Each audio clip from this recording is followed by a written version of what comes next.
When we last left Vox Machina, they had defeated Raishan, the final member of the Chroma Conclave. However, during their battle, Scanlan Shorthalt fell. Now the party was able to revive Scanlan, but he woke displeased by the circumstances leading to his resurrection. Traumatized by the party's recent encounters, and struggling to cope, he lashed out at the rest of Vox Machina. Because of some We thought you were the only one who had it What's together. my mother's name? Look, man, if you want to retire, if you want to go off with your daughter, that's wonderful. I encourage you to do it. But don't lie to yourself. Well, that's just it. I'm a really good liar. Scanlan. Just give me some time. Hey guys. We're friends, right? Are we friends? Worse. Family. Hey, Dad. You ready to go, or? I think it's time for me to go with Callie. She's my family after all. Really? You're leaving? Just like that? But where will you go? And what are you gonna do when you get there? I don't know. I don't really have a plan. I just feel like this is what I need to do. I need to just be a shorthalt for a while. Scanlan, you think we only care about the things that you can do. But we'll miss much more than that. We'll miss you. I hope so.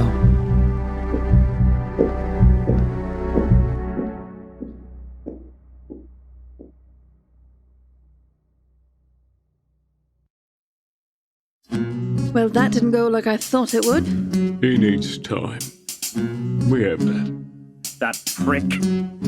Screw him! Screw him for not saying anything sooner, and screw us for not asking. This sucks. I cannot believe that he just up and left us.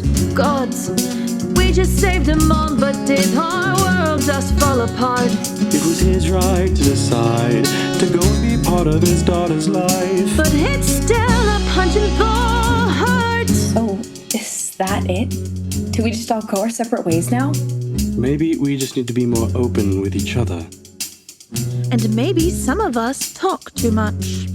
I just need to not be here right now. Another stellar conversation for the scrapbook. Another stumble as I'm reaching for the right thing to say. The spot at our party is empty, so now what do we do? Does anybody have a map? Anybody maybe happen to know what the hell to do next? I don't know when it began, but we're not friends, we're a family, you know. So where's the map? I need a clue, cause the scary truth is I'm flying blind. I'm making this up as I go. Percy, you think we should get some of your sneaky people to keep an eye on him, just in case? I don't know that he'd like that. I don't know that I care. I'm not sure that I care either. By the way, Grog, you know your family, right? I don't know much, but I do know that. Well, this is certainly a new type of disaster. Let's clean up the pudding. Pour another glass of whiskey and watch it all crash and burn. Let's get a drink. We're a puzzle, we're a maze. Each one of us broken a million ways. But this fight won't be our last turn. There's still things to do. It just feels wrong to go on without him. Does anybody have a map? Anybody maybe happen to know what the hell to do next? I don't know when it began. But we're not friends, we're a family, you know. So where's the map? I need a clue. Cause the scary truth is I'm flying. I'm flying blind. I'm flying blind. And I'm making this up as I go. As I go.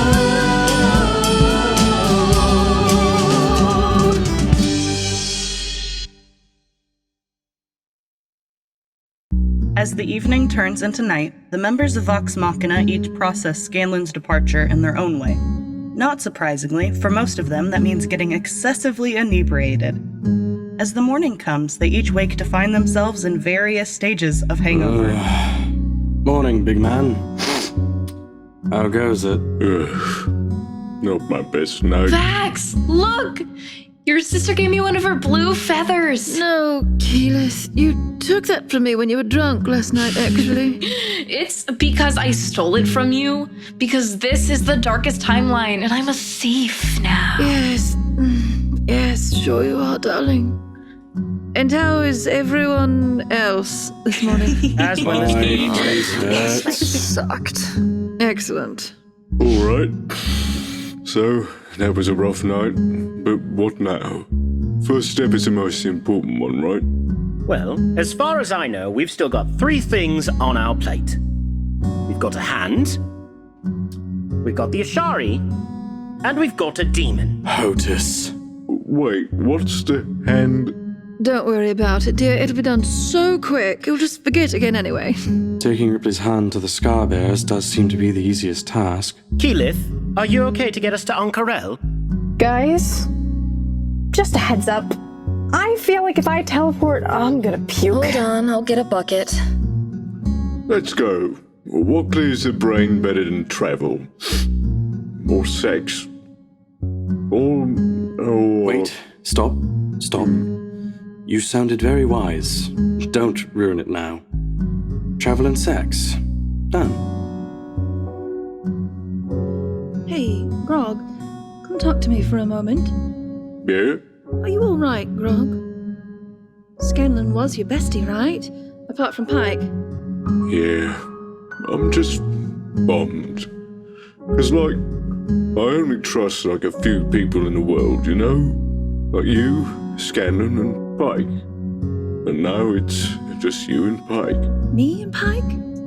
I mean, I trust the others, right? But I know you on a more intimate level, you know. 'Cause you saw my tits that one time. Pretty much, yeah. So, Right. that's all. I just feel a little more sad on the inside. I'm sorry, Grog. But I'm all right. I'm glad he's okay.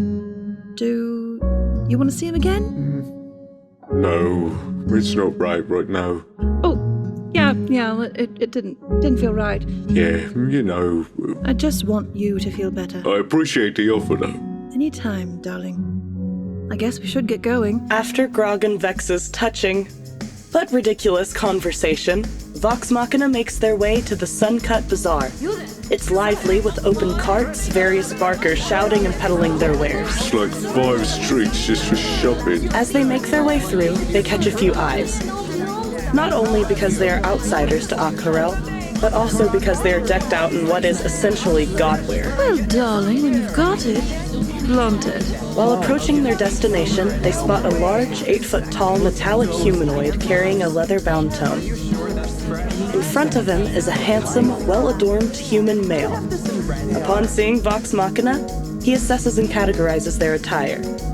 Then, with a broad smile, he approaches the party.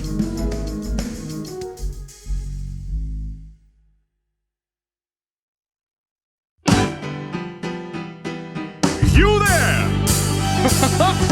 Doty, take this down. We found quite the unique bunch. They've got a crazy set of gear and other such and such. And I can tell you they look like a special type. I bet these folks are pretty handy in a fight. It's on a little thick, friend. What's up? Who's this asshole? Hello, nice to meet you all. The name's Taryon Darrington, and I'd like to buy your party's help with a little job with a quest. With this list. I'd like your help winning some fights and other stuff. We're very expensive, darling. Can you pay up? Well, little elf girl, I'm gonna be over. Well, little elf girl, I'm prepared to pay a lot. I've got enough dough. Any price you ask, I'm sure I've got. I'm gonna kill him. Yeah. Just hear him out. I'm going to write a tome. I'm going to write a book when everything's checked off this list. Doty writes things down as I venture around. I'll be world-renowned, wait and see.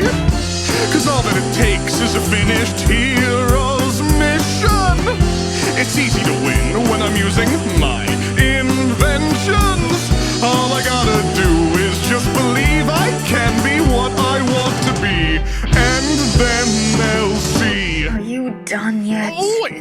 I can do many things. I have a rod that can be like whatever I want. Sword! Oh my god. Look, I don't like you, but let us collect our thoughts. He's just a rich punk trying to buy his way right to the top. No. He might be useful as bait when we go to hell. True. He won't replace the gnome that we all know so well. Absolutely not. God, just let him come. It just might be fun. At least try him out, then we'll see. I guess we'll see. 'Cause all that it takes is to take him on a mission. Then we can tell if he's a new addition. All we gotta do is wait and see. Can he be what he wants to be? I guess we'll see. Come on, pretty boy. Kiki, what the I know, right? Doty, take this down. A new chapter has begun. Be careful, buddy, this might not be tons of fun. I guess we have a deal. Now we have any real. I think I hate this guy. Oh, I know I hate this guy. Come on, no need to cry. We won't feel sad when he dies on a quest. I miss Scanlan. You'd better be able to pay. I'd better be able to pay 50,000 every day. Hey, hey, hey, hey! 'Cause all that it takes is to take him on a mission. Then we can tell if he's a decent new addition. All we gotta do is wait and see. Can he be what he wants to be? Yes, we'll see. Oh, this will be. I guess we'll see. This will be fun. I guess we'll see. Fun, fun, fun.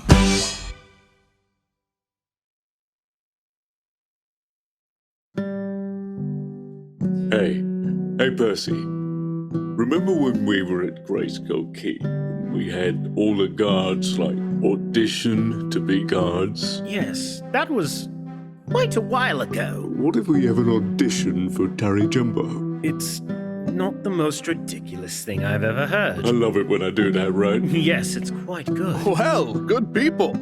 Shall we set out for adventure? Oh, where we're heading, there will be plenty of adventure. Just remember, you're a tag-along. Certainly, and happy to be one. Plus, there are several subtle steps. We don't just chuck you in the furnace right away. We gotta temper you a bit first. Of course. That makes total sense. Now, if you want your first taste of adventure, bring Doty and head to the courtyards behind the castle. Hey, Four Eyes. Shall I trust Jumbo here? Because he seems a bit shady. Yeah, no. You should trust him with your life. He's very trustworthy. Although, to be perfectly honest, I'm not entirely sure where this is going either. Well, Jumbo, Four Eyes seems to trust you, so I'm inclined to come along. Great. We just need to decide who goes first. You've played Boulder Parchment Shears before, right? Of course, I'm a master of the game. Great. It's just to see who goes first. Ready? All right. 1, 2, 3. Without warning, Grog and Vax lay into Terry and Doty with a sneak attack. Keyleth and Percy provide range support and a makeshift barrier for the skirmish. After a few rounds of combat, Vax decides to give Terry a chance to reevaluate his situation. All right, guys, hold on. Terry. Who's talking? It's the elf boy. Look, this is what we do. This is what we're gonna be facing. So are you sure you still want to play with us? Because we're going somewhere very dangerous very soon. We're about to, literally, go to hell. You can come along, and buddy, let me tell you something. If we get in the middle of it, I will protect you. But it's going to be rough. And they're not going to call off their attack like we are. So I'll ask one more time. Are you sure you want to write this book and come with us? Hey, what is happening? I step away for 5 seconds and everybody's at war. No, this isn't war. Yeah, we'll play. Playing?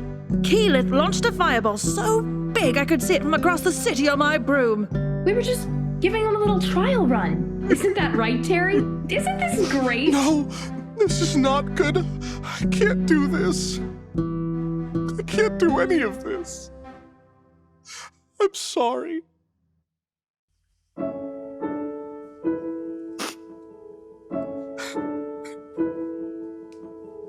It's clear that I am a fake. No need to write that down, Doty. But that was all I can take. Now they've discovered the truth of me. No, I'm no adventurer. Just a rich boy at the end of the day. So I got nothing to share. My only skill is to pay. I set out on this quest, 'cause my dad is the worst. Oh, daddy issues? We get that. I set out on this quest to show my worth, to show my worth. On the outside, sure, I look composed, but now you can see all my powers in my clothes, and I'm bleeding on the grass. No, I can't be a hero. I try not to cry, but my eyes can't stop the tears, so I bare my soul for everyone to hear. Then I vomit on the grass. No, I can't be a hero. Now everybody sees the pretty little liar. That is me.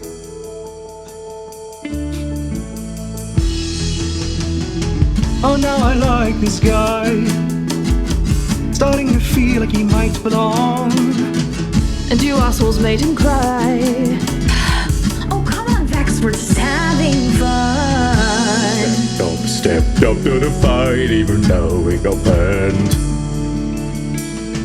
He stepped up to the fight, and now he's learned. Let's hope he's learned. On the outside, this might look like fun, But you have to see that the peril's just begun. And though you're bleeding on the grass, you can still become a hero. we'll fight with you, but it will still be tough. Because the bad guys are gonna treat you rough. So we'll be watching your frail ass. If you want to be a hero, just know that where we go, trouble seems to follow. I just want to be a hero, but I haven't had the chance. My father thought it best that I focus on finance. But I want to be a hero, the ones I've read about. And then I'll prove my worth and remove my father's doubts. Yes, I'll be a hero, but as good across the land. And then I'll be renowned by all my fellow men. So let me walk with you in battle, into the proving grounds. I swear to do my best if you just let me stay around. Will you let me stay around? Will I last staying around? Will I be worth keeping around? Oh, you'll let me stay around? This is where my new journey begins. Will I grow to be more than I've always been? I'm sure this blood I've shed won't be my last, but I'm becoming a hero. I'll learn to fight and how to become tough. Then I'll show the world that I'm more than enough, and I'll prove it to my dad when I become a hero. Then everyone will know. When I become a hero, they will know that I can be a hero.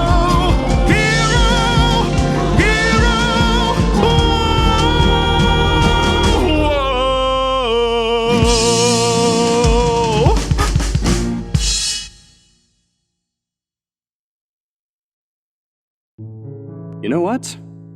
I think you should come with us. What? Aren't you just a little worried that he's going to die in the Nine Hells? To be fair, I'm a little worried that we might all die there. Isn't there at least somewhere safer we could take him first? Well, the water Ashari should be pretty tame. Oh, is it time to go finish your Atari then? Sure. Just one problem. I don't exactly know where the water Ashari are. Keyleth reaches out to the other members of her tribe to learn the location of the water Ashari. Contemplating how best to reach them, Vox Machina opts to take a leisurely journey across the Osmit Sea. They charter a ship. We're on a boat! It's like a cruise, guys! Nothing bad ever happens on a cruise. You know, babe, I think you may have just jinxed us. After a few days of travel and a run-in with some pirates, Yup, I jinxed us. the party arrives at the floating city of Veshra.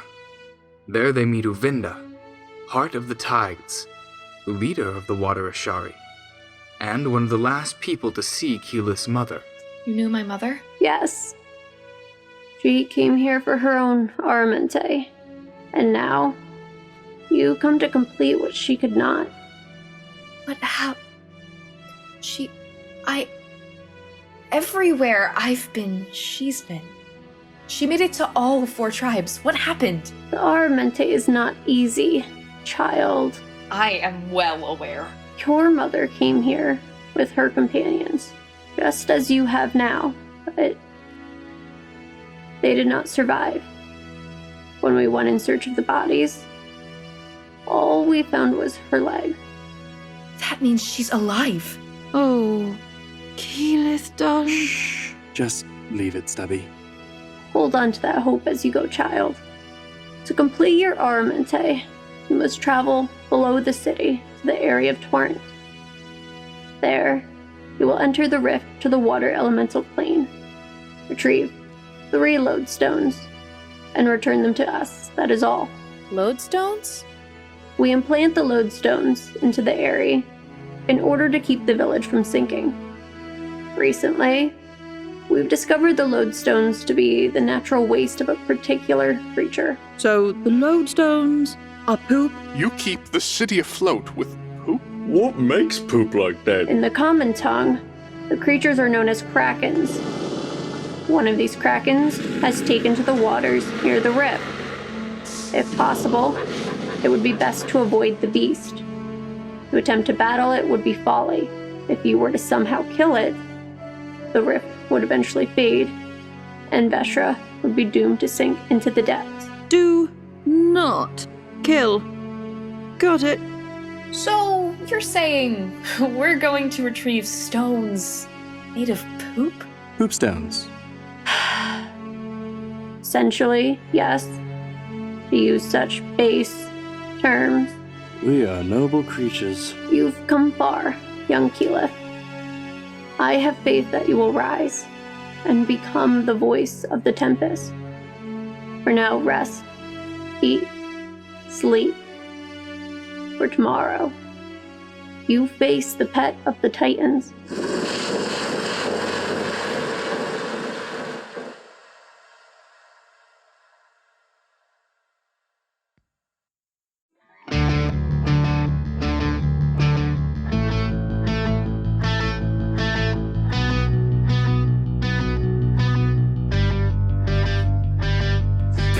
Stealthing in the water looking for lodestones. This is the most awesome adventure that I've ever been on. I found a skull. A rotting, gross skull. A no-oh, a no-oh. If it sees us, then the muck is gonna hit the fan. I think the Kraken knows we're here. We need another plan. I see the Kraken. Let's get the lodestones. Time to go, time to go. There are tentacles everywhere, just a latte or so instead. It grabs me broad and hairy, and so it goes. When you fight the Kraken, Kraken. Oh, holy hell, so take my gun, key. We gotta get these stones and set them free. Hold on, I have a great idea to escape the Kraken.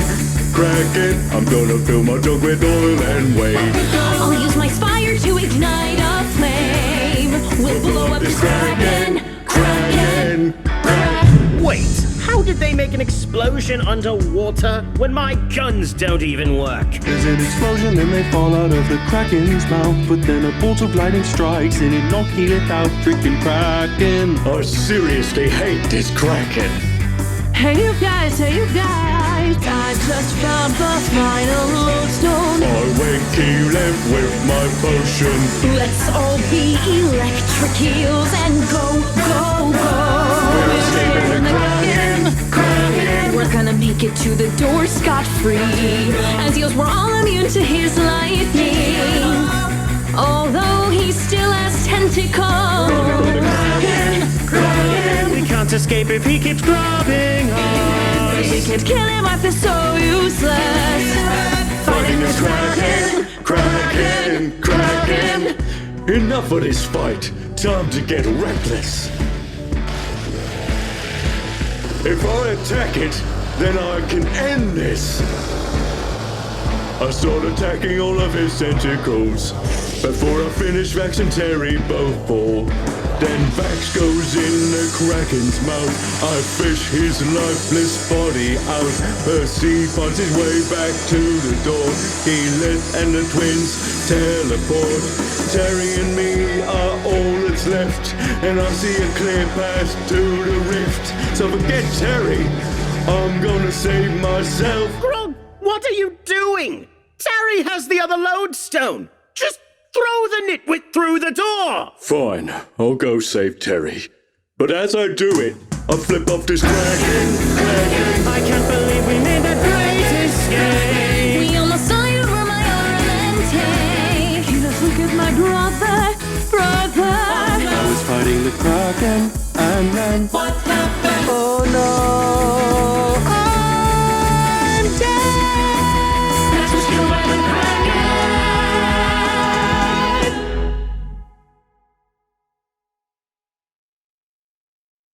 Keyleth, Vex, and the lifeless body of Vax appear on the outskirts of Veshra. Grab Vax and get on my back. Thinking quickly, Keyleth transforms into the form of a giant raven. Carrying the twins, she flies back towards the central structure of the city to seek Yuvinda's aid. Please, are there any clerics here? We do have some here of a healing-based nature. Yes. Has he been hurt? He's dead. Indeed. The Kraken claims another. No, it won't claim him. What can we do? The powers that we have at our disposal could perhaps bring him back, though his form may be different than you recall. We have a friend who's a cleric. Can you get us to her? Is there someone who can trace drive me to her and back? I'm exhausted, or else I'd do it myself. Please. Please. I have not a means of travel, but we could reach out to someone. Yeah, I can work with that. Grog, Percy, quick. Get back up to the central tower. Keyleth, how do we even know they're alive? Trusting that they are. We're on our way. Oh, thank the gods. Thank the gods. Is everyone still alive down there? Barely. Yes. For the moment. Vax is down, so hurry. Here, child. Speak into this conch shell. Focus on the one to whom you wish to speak, and they should hear you. Okay. I just talk like this? Pike? Pike, if you can hear me, we need you. Now. We're in Veshra, please. It's Vax. How do we know if it worked? She'll hear you.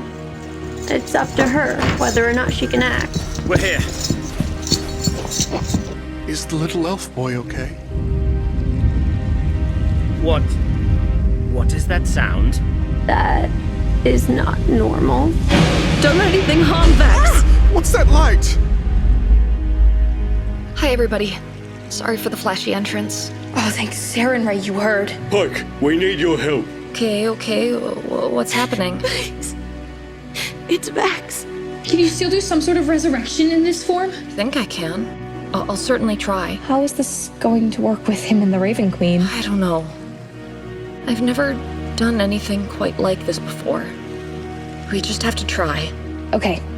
I'll start preparing the space for the ritual. I'll take a look at his vestige. Maybe it has some clues about the Raven Queen. During her search, Vex finds a note inside the armor. It's addressed to her. She opens it and finds a message from her brother that says, Take these wings and fly. No. Vex tearfully pushes the note back into the armor as Pike begins the ritual. On the other side of the veil between life and death, Vax has once again come face to face with his patron. My champion, it seems you have returned to me once again. But what is your destined threat to be? Listen, the fates and your family still call out to you.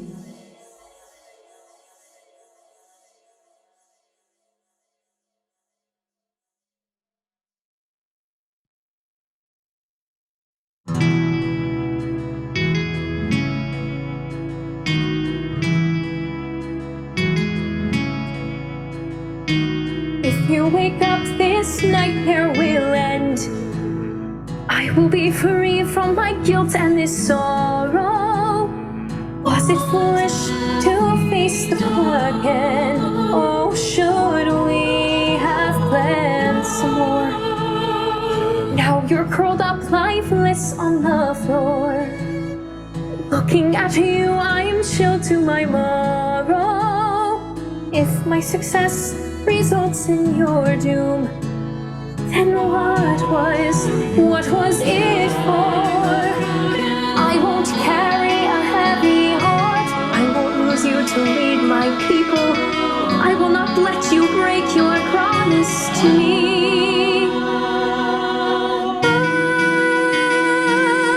I will not be the grieving girl this night. You know that I love you. Follow my voice. Find your way back to my side. So I will sing no requiem tonight.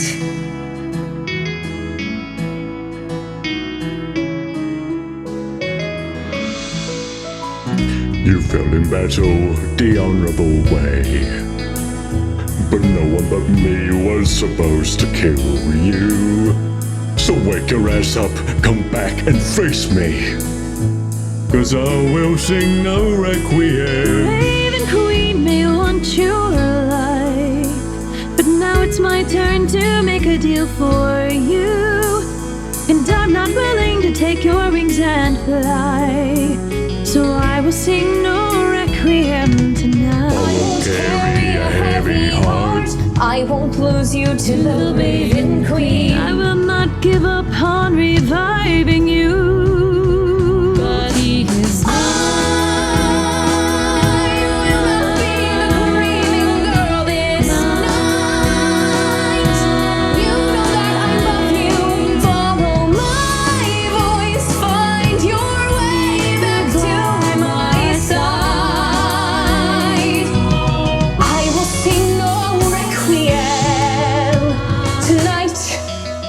champion, leave on. It is not yet time to sleep. His thread of fate still remains unsevered. No, do not learn my flaw. He has much left to complete. So I return him to you for a time. I will come again when the time is right. It's my first time seeing you. I don't know what to do, but will you let him come back? Is it true?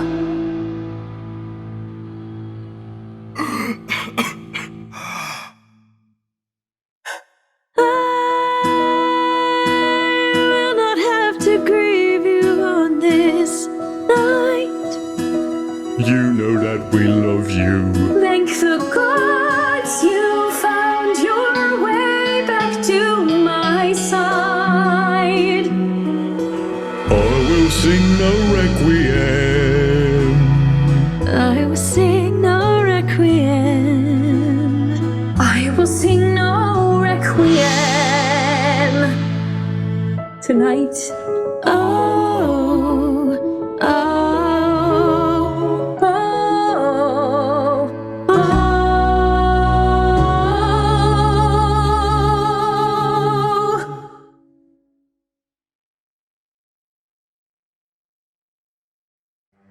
With the Vax successfully resurrected, the party is finally able to recover from their ordeal with the Kraken. They take some time to rest and decide to relax on the beach. I could certainly do with a day off. I have something for you all. what for? I had Gilmore help me out making these necklaces as a gift when we completed my Armente. Although, in hindsight, I'm never holding on to gifts again because we could all just die any day. Like we do. Like you do. Yeah, like you do. But this time it worked out okay. But these are dragon tooth necklaces made with the remains of the Chroma Conclave. Gilmore enchanted them so that they'll alert us with a little heartbeat when someone wearing one goes down. It's a little morbid, and wonderful at the same time. This way, we'll know if one of us goes down, even if we can't see each other. Here's one for Grog, and Percy, and the twins, and Pike, and... Oh. Well, this is awkward. Totally had this one made for Scanlan.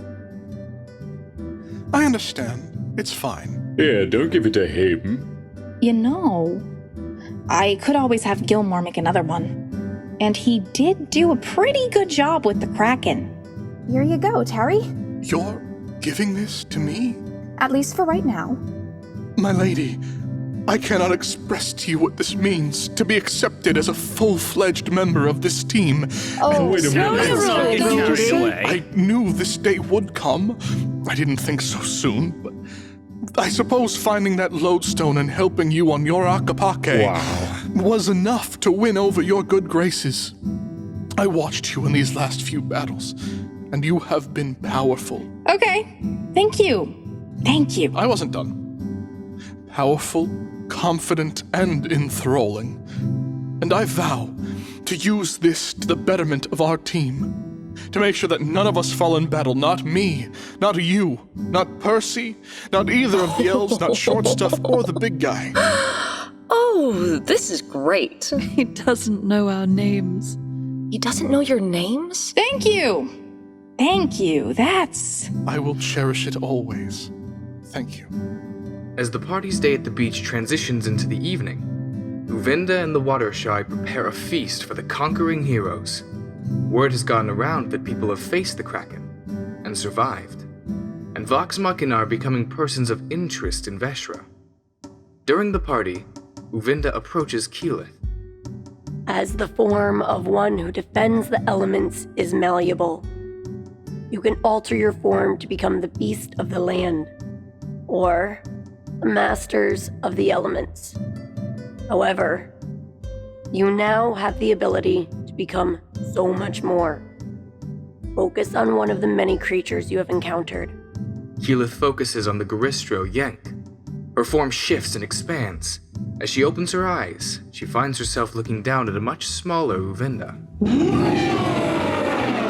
Is she stuck like that? No. This incantation is hers. The forms are hers to control. Now, become what you wish to be. Keyleth quickly shifts between different forms. Eventually, she becomes an adult golden dragon and flies down to the amazed and somewhat nervous crowd. Hey, guys, look! I'm a dragon! And I can talk! What's a dragon guy? This may be the hottest thing I've ever seen. The revelry carries on through the night as Vox Machina, Keyleth in particular, enjoy their latest accomplishment. The next day, Pike, still in her astral form, seeks out Terry to make a special request. Hello again. Oh, are you talking to me? Yes. I have a request of your robot. Absolutely, milady. Whatever you would request. Doty, do whatever the young lady asks. Doty, could you draw some portraits of Grog, Vax and Vax, Keyleth, and Percy? Just a little bit of a note here. He doesn't know who any of those people are. Okay. So the people that I point out to you, could you just draw each of them, please? And make the drawings as realistic as possible. It will be done, just as you ask. The next day, Pike informs Terry of the purpose of the pictures that Doty drew.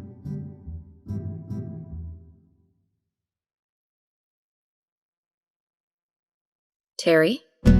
Yes? I have a task I'd like you to complete. Absolutely, milady. Whatever you would request. It might behoove you to try to learn our names, since it seems you might be with us for a little while. I had Doty make you some, flashcards to help make our names and faces reconcile. The first up is this picture of... Oh no. Oh, my. Well, these two are trying to hide under the sheets. But do you know their names? Well, that's Antlers and the little elf boy. I wouldn't call him that. But are they boning? I mean, one of those two was dead yesterday. I have so many questions. First off, that's Vax and Keyleth. Second, I didn't realize that Doty would draw them this way. Well, learning names is something I don't often do twice. It is an honor I bestow on very few. But since you seem to be both powerful and wise, I will really try to learn these names for you. Let's try another one. It's a little less demure. There appears to be a woman on top of a man. Do you know who they are? Well, one of them is my good friend Percival Frankenstein von Muselx Koala. Muselheim. So close. Close enough. And who's on top of him? The one with the don't you dare expression is the little elf girl. Well, I would definitely never call her that again. So what is her name? Vax. And did you know she and Vax were twins? Yes, I could tell from the bone structure and the contempt. But still I know that they accept me, even though they may pretend to both hate my guts. We're all really good friends. It will make a world of difference if you take a little time to throw away those fake names and store the real ones in your mind. I'm here to walk you through it.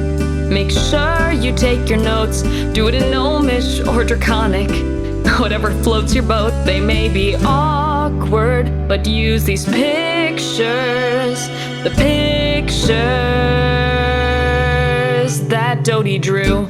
Now, before we go any further, I have to ask, is this a sex cult? No, we are definitely not in a sex cult. Some of us just like to blow off steam. So you're saying that membership does have its privileges? Not sure the privileges you're thinking of, but I can sure see that your interest is piqued. So if you wanna take a shot at love, I won't tell you no, but I don't think you'll succeed. It will make a world of difference. It certainly is different. If you take a little time to throw away those fake names and throw the real ones in your mind. They may be awkward, but use the pictures that Doty. And I'll be watching. I can see everything you do. Keep that list. I got it. I'll follow through. Even though being in this party can be crazy, this is a chance for me to prove that I can grow. So you had better try your best. Though the task may seem small, you'd better believe there'll be a test. So make sure you learn them all. I'll do this one thing, 'cause you'll be watching. No, 'cause it's the right thing. And now for the last two. This one is me. My name is... Daughter of Saren Ray, I'm assuming. No, it's Pike. And do you know who this last picture is of? Oh, well, I've been taken to calling him Jumbo or the big guy, and it looks like I was right to do so. I mean, how does he walk? With confidence. That's Grog, and he's my very best friend. Well, he certainly cuts a very striking naked image. They may be awkward, but I'll use these pictures. The pictures that Doty drew. And remember, if you don't study, I'll know. Oh, I completely believe you.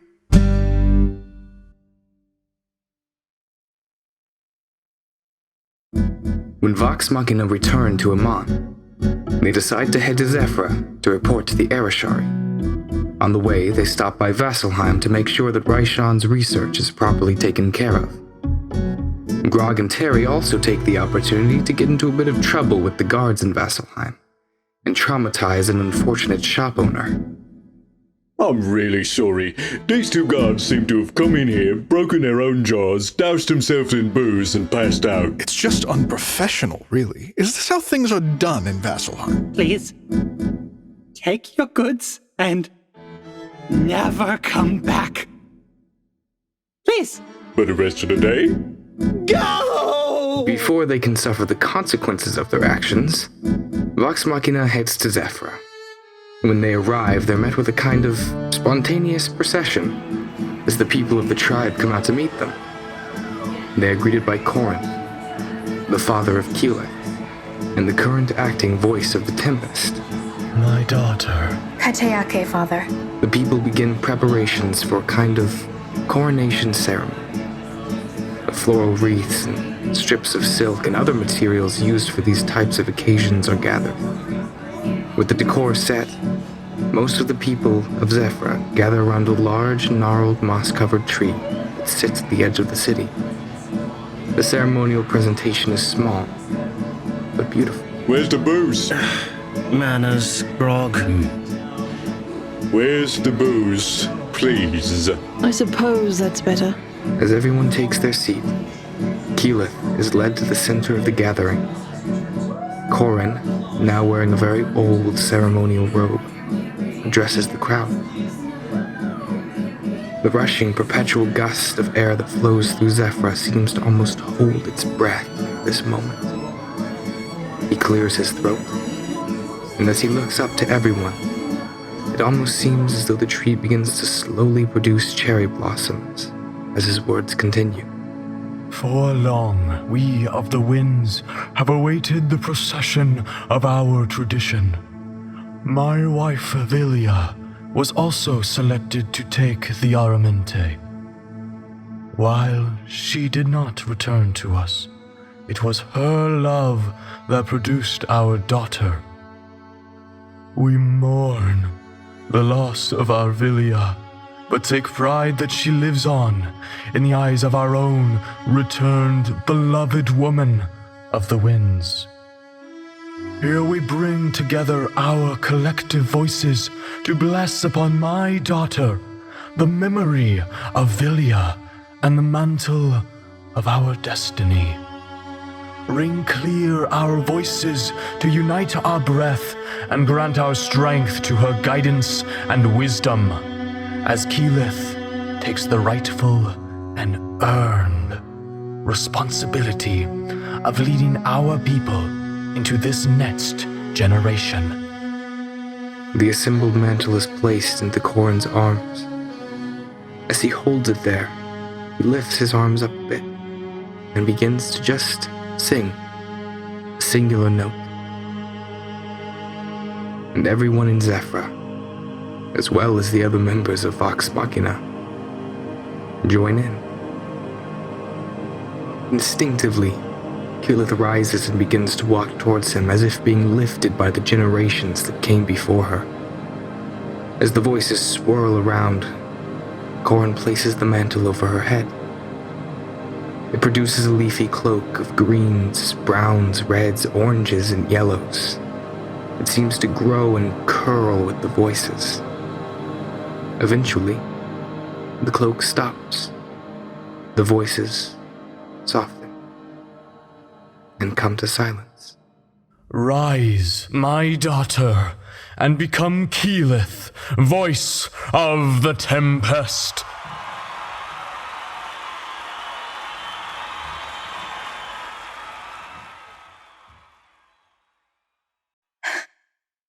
Didn't think I'd make it here. I couldn't have done any of this without support. Not only the support of every person in Zephyra, and every person of the Ashari tribe, members of Iman, Taldore, Marquette, even Wildmount. In my journeys, I've learned being a leader is a global effort, one that takes the wisdom of many. Most importantly, I couldn't have done any of this without Vox Machina, and the pieces of them that I've taken away and have desperately tried to emulate in each one of them over the years. Each one of them with qualities that I admire and strive to embrace. Grog with his strength and his unyielding loyalty. Vex with her self-confidence and utter fearlessness. Now you found your way. Vax is one of the most compassionate people I think I've ever come across, and is one of the most brave, even if it's maybe foolish. I'm in awe of these panoplies. Scanlan, with his charisma and his wit. Pike, her generosity and her authenticity, always true to herself. As the song of your people rings. Percival, with your intelligence and your sensibility, always there to be my balance. Our exploits keep on replaying in my mind. And even Taryon Darrington, with his blind faith in Vox Machina and perseverance. He trusted us, even though he probably shouldn't have. You're amazing. All of these things I learned, and I couldn't be a leader without. Vox Machina makes up me. Zephyra makes up me. The Ashari people and all of Greater Exandria. I don't know if I'm the leader that you deserve, or if I should even be called a leader. But I'm willing to dedicate the rest of my life to doing whatever I can for all of us. As long as Vox Machina stands by my side, because we are a family. Helps me to keep holding on. A family. Won't give up no matter what you've done. A family. The ones who shared the hurt and heartache felt along the way. I hope we'll stay. A family. The light that remains of the setting sun glints across Keyleth's face. The bit of damp tear that has rolled down her cheek detaches from the edge of her chin and falls down to her feet.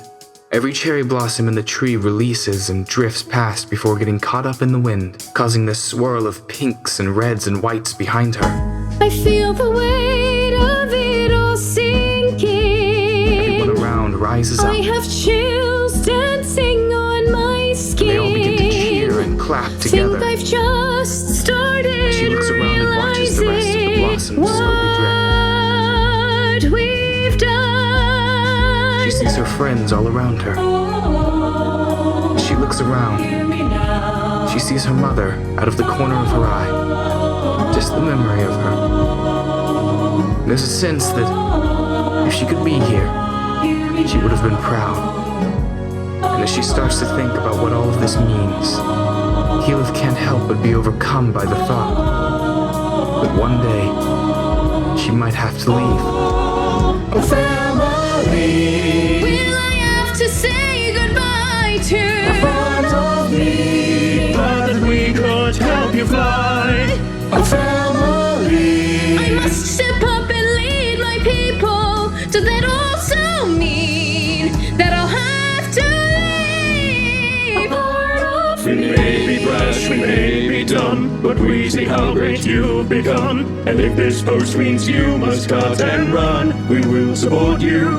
But we'll be stronger if you stay until our debts are all repaid. Plus we still have more memories to make. Can we persuade you? The sky is full of joyous sound. There's flower petals on the ground. There's praise and love abounding as your crown. We all adore you. The truth is we already know that there's just one way this will go. The bond we form will ever only grow. We're here for you. Should I return home or continue to roam? I have to take the throne, but I can't leave you alone. Can't leave you alone. I won't leave you alone. We're a family. I will not abandon you. We're a family. I will see our battles through. We're a family. Life without them I can't conceive. We're a family. They're the thing I can't bear to leave. Family. That share the hurt and heartache, and they will always be a part of me. I am so proud of you, and there's much to be done, I know, but I am proud of you.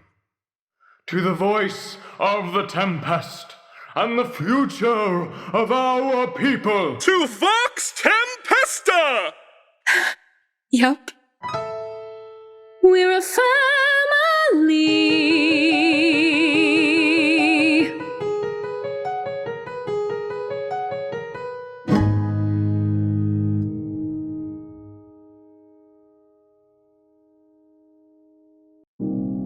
After the coronation and an evening celebration, Vox Machina is left basking in the afterglow of recent events and deciding, with slow rising tension, what the next step in their journey should be. Well, suppose it's time for us to go to hell then. Yeah, are we doing this? It's either that or wait for Hodis to attack us in the night again. So, how exactly are we going to play this? This is literally hell. I'm not sure our usual brand of screwing around will serve us well there. Well, it is complicated, but I've been reading up on it. Shocking. Anyway, as hells go, there are worse places we could be. I believe we're going to be offered things there. There's going to be devils, looking to get deals made. So we're talking negotiation or bluffing our way through?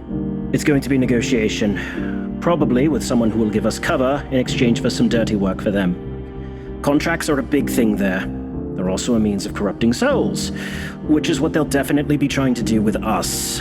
Okay, so we make no deals when we go. No deals, no contracts. No deals, no contracts, no shaking of hands, no signing of anything. Oh, but I have such fine handwriting. If we need to sign anything, just let me know. I'm happy to. No, Terry, no signing anything.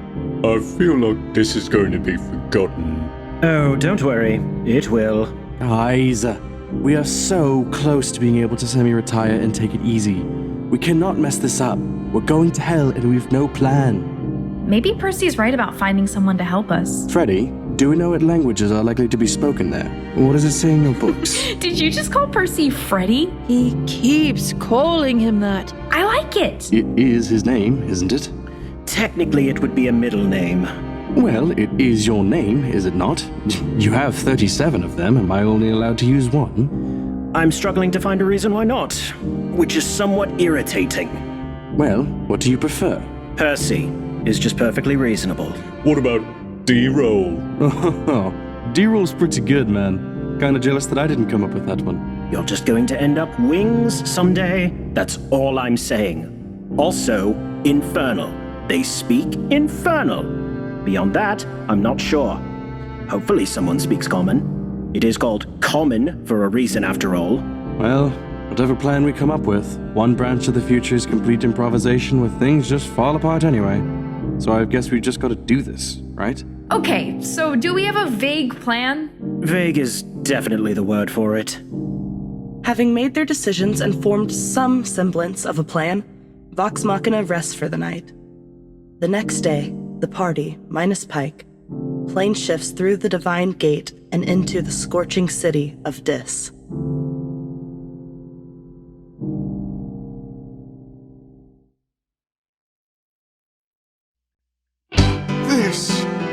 This is fine. Doty, take this down. The stuff's too crazy to omit. We ventured into hell to fight a demon in a pit. I've much to tell you of the terrors I have seen. This place is like some horrid, endless Halloween.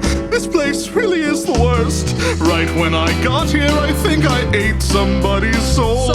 Yes, a soul. That was a soul? Then we took a contract to go perform a hit. Guys, what are we doing? We said no contracts. Oh, we found a werebear. Hey, name's Tova. Thanks for the rescue. I guess I'll join you in your fight. To kill a pit fiend so you can get arrested? Wait, is that right? It only sounds crazy if you say it out loud. Oh, Jenga. It's time to throw down. We can stop this clown. Things will work out. This is fine. Hey! Snap out of it, Terry. We need you with us right now. Things might get worse before they get better. Bone devils, aronized bearded devils, cambions. A swarm of hellish creatures enter the room. They flank and surround Vox Machina and their new ally, Tova. one of the Bone Devils steps forward to address the group. Do you resist, or do you surrender? I'm taking my cues from you guys here. We surrender, Grog. I can't say it. You gotta say it. Fine. I surrender, and he's coming along. Surrender? But I just got free. The members of Vox Machina and Tova are chained up one by the denizens of Hell. Doty, who was destroyed in the battle with Udagash, is rended asunder by some lesser devils. Doty, no! The party is then led, by way of a violent procession, to the Bastion of Flesh. Oh yeah, this is a good plan. It's actually working better than I expected. It's not a good plan. Eventually, they arrive at a structure that is, they can only imagine, what a prison in hell looks like. There's wailing and a sound of horrible torture. They're taken through the labyrinth of hallways, the twisting and turning of which causes them to lose track of where they originally started. As they head further into the prison, they see scenes of torture and despair, of brandings and lashings. I can't do this. I can't do this. I can't go in there. We're going to be fine. What exactly is your definition of fine? Their weapons taken from them, Vox Machina are all escorted to a single cell. A single towering chain devil sits within, larger than any they've encountered. One by one, they're all placed within this chain, chained up, helpless. This is the worst. The chain devil's chains begin to snake around their bodies, starting to remove the remains of their armor. Excuse you? Just as the latches and buckles begin to come open, another voice calls out. You are needed elsewhere. The chains stop and begin to slack and pull back from their bodies, and retract back into the chamber. After he leaves, disappointed that he must delay their suffering, the devil that called him away comes forward, throws Vox Machina's weapons in a pile on the ground, and gives them directions on how to find Hodis. With their weapons available, and their tormentor distracted, the members of Vox Machina free themselves from their chains. With little time to spare, they quickly try to make use of their newly acquired information to get to Hodis.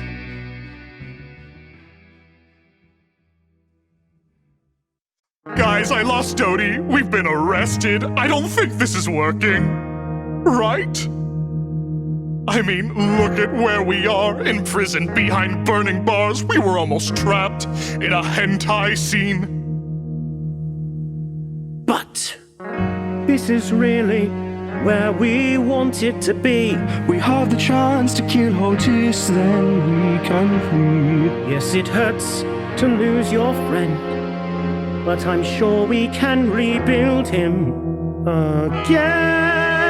But for now, we must be sure to kill this demon, because his grudge won't fade away. So let's get up and go, and he'll never know we were ever even here. We can kill him, then disappear. We'll disappear. Disappear. Okay. But how do we get out of here? Guys, I'll turn us into bats so we can move to the prison on the fly. Must fly faster. I guess I'll take the lead so we can keep navigating past the parts as we fly. Must fly faster. I'm really not sure if I know what the hell is happening. That doesn't matter, just keep on flying. We're good as long as Caelia is up. Well, now she's down. We need her to worry, I'm fine. We must be sure to kill this demon, But I still need to find my party, because its grudge won't fade away. So let's get up and go, and he'll never know that we were ever even here. Won't lose my nerve. And disappear. We'll place you down And disappear. We've evaded all the devils, and there's nobody around. Except this chain golem, this is a disaster. Don't worry, we're distracted, just make sure this is found. Then let me bring him a world of disaster. Got him. Tova, You're coming with us, aren't you? With you where? You know, another plane of existence, somewhere that's not hell. I can't. My friends are still down here. I can't leave them. 'Cause no one deserves to be forgotten. No one deserves to fade away. Well then, let me give you this. What is it? It would let you be invisible for a time. Well, that sounds great. I hope it's enough to help you. Are you sure you won't reconsider? No. This is what I came here to do. You all came here to kill this demon. And for the sake of your friends, you stay. Your job is done. Get out of here. Nobody's fine. Let's get out of here. It's time to play this out. If we can figure out how to join hands with each other. It's time to go. Get out of here. We'll disappear. Disappear. No one deserves to be forgotten. We disappear. Thank you, Vox Machina. We barely had time to get to know each other. But you saved me from a grisly fate. We're on separate paths now. But I'd bet good honey I'll be seeing some of you again. Where do we go? They're in. Now it's time for me To disappear. Disappear. To disappear.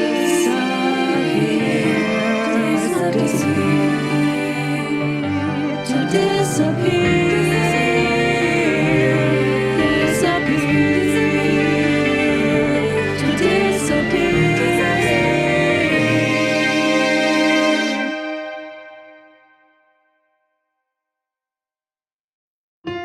With a surge of magical energy, Vox Machina transitions through the Divine Gate. As they each open their eyes, they find themselves standing on the ground of a crisp Whitestone afternoon. Guys, we've made it. We have nothing to do right now. We actually have nothing to do. So, what do we do? Well, we've a robot to reconstruct. Oh, Terry, are you all right? I'm fine, you know. We, adventurers, lose people in battle all the time, right? And we have It's nothing, right? It's totally normal. This happens all the time, right? It does happen, and it's actually quite painful. When you're ready, we'll fix you a new one. How else will you chronicle Doty's adventures, if not with a new chronicler? Yes, you're right. With some resources and some time and a little help, maybe I can build a new Doty. He was there for me in all my darkest times and lightest times. And now that he's not there anymore, I should feel very lonely. But I don't, because I am surrounded by people who truly respect me for who I am.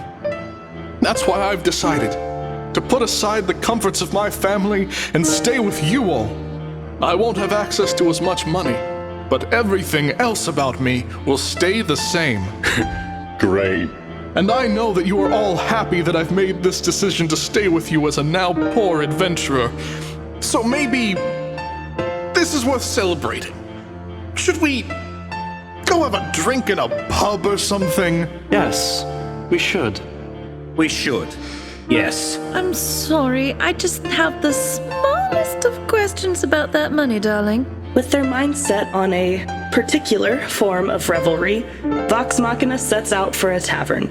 On their way, they are met with the quick metallic footfalls of Pike, who is excited to see them after their trip to the Hells and back.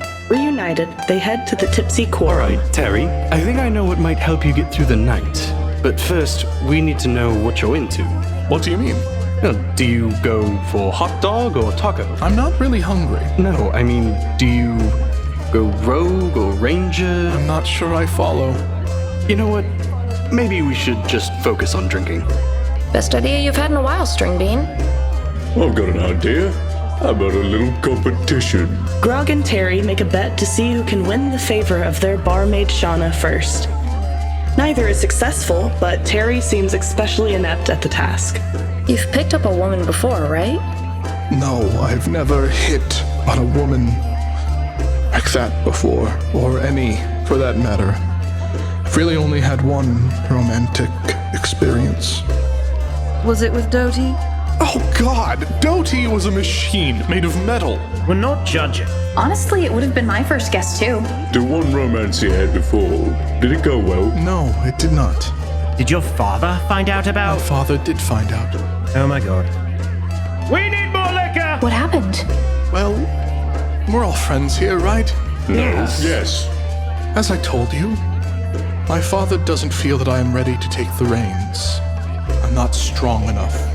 I'm not vicious enough. But it's more than that. He caught me with a teacher, a tutor, once. Whoa. He gave me all the best tutors. Apparently. And I learned a lot. But this one taught me some extra things. What was her name? His name was Lawrence.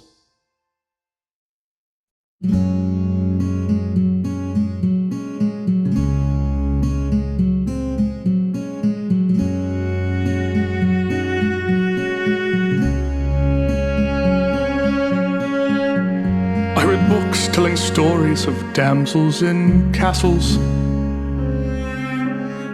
I read books telling me they would flock to my side. Lawrence changed that all for me.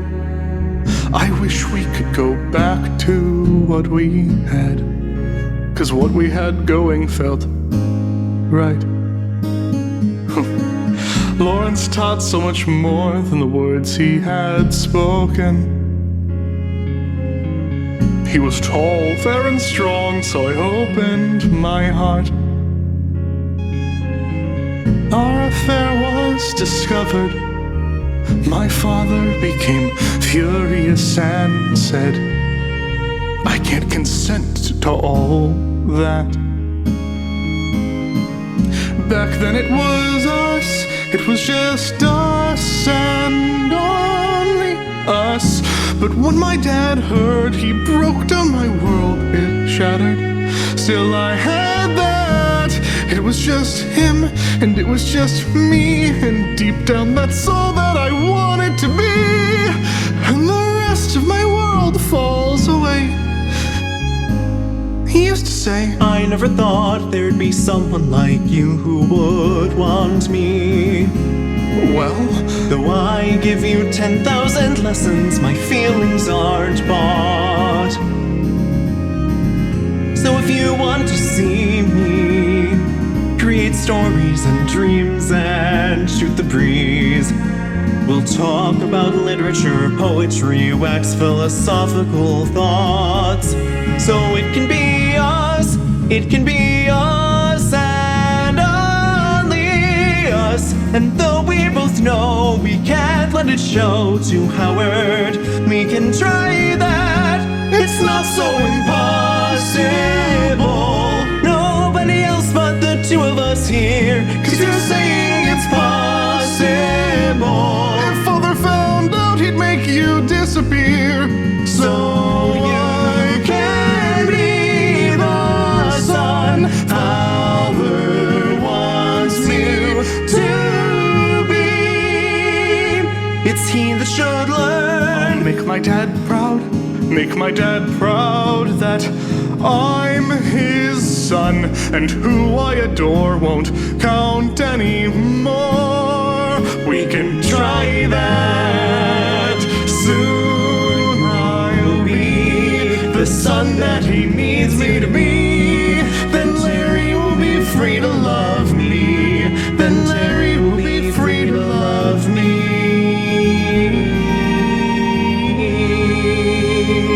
He's free to love me. He's free to love me. And it's only us.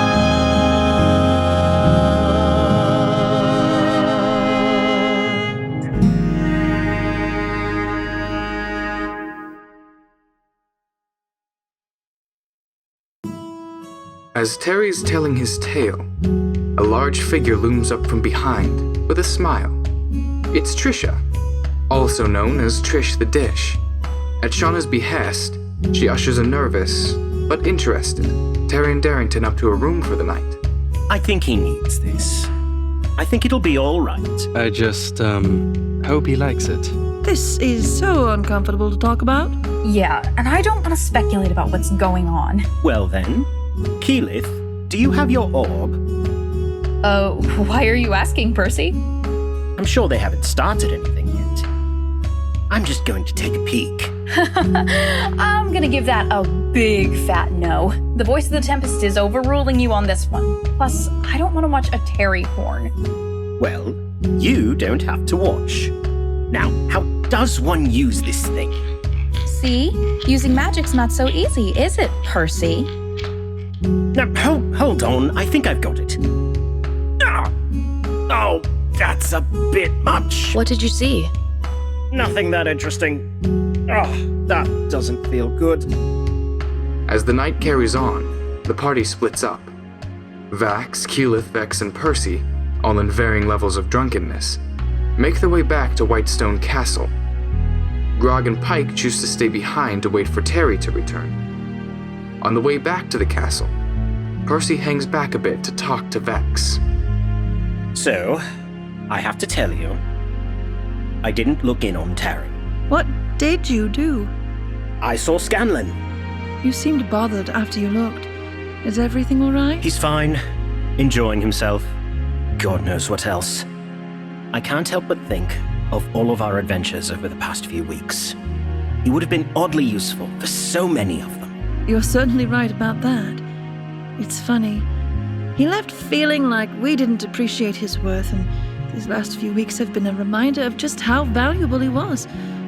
I don't forgive him for everything he said just yet, but I'm trying not to hate him for it. I'm not. I've been that villain.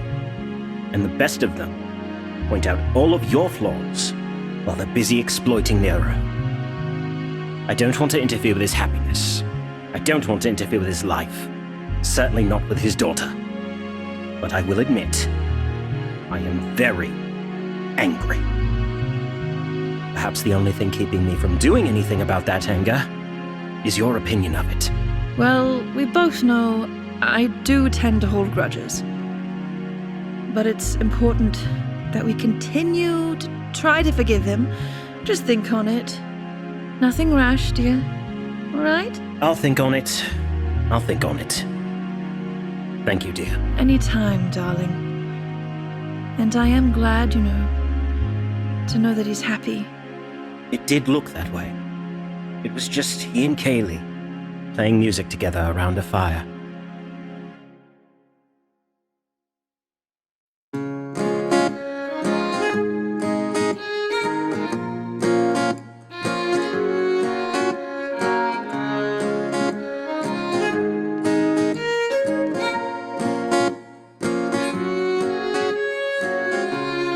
This is just us and a song that we don't know how to play. We'll work our way through, like along. Sometimes life is that way. Get so caught up in the mess, you're feeling vile. You need relief from the stress, but you can charm and beguile, so no one would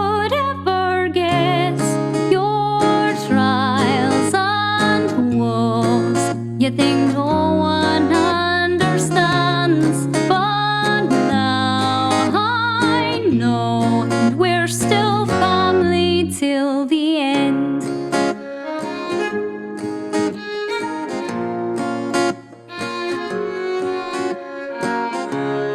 Good and the bad, dark and light, you are more than you appear. You want to change, right, make up for all those years. Now we're bonding round a rustic country fire. Seems that I can forgive you, even knowing more lives began like mine only 2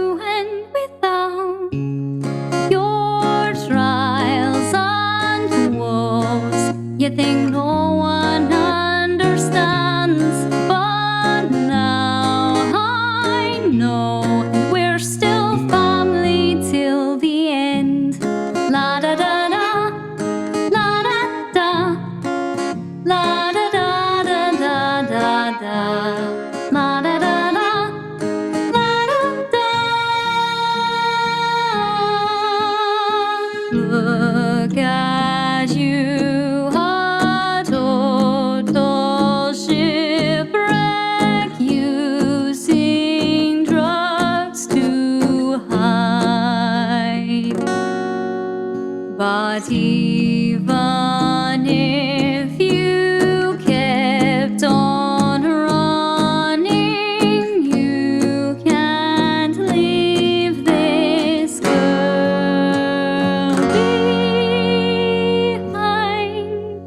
Let's hear it for my daughter, ladies and gentlemen. A girl who can carry a high note just as well as a sharp blade. Well, Daryl and Mort, let's bring it on home. This is just us and a song that we don't know how to play. Work our way through, walk along. Sometimes life is that way. My trials and wounds, Thought no one understands, but now I know.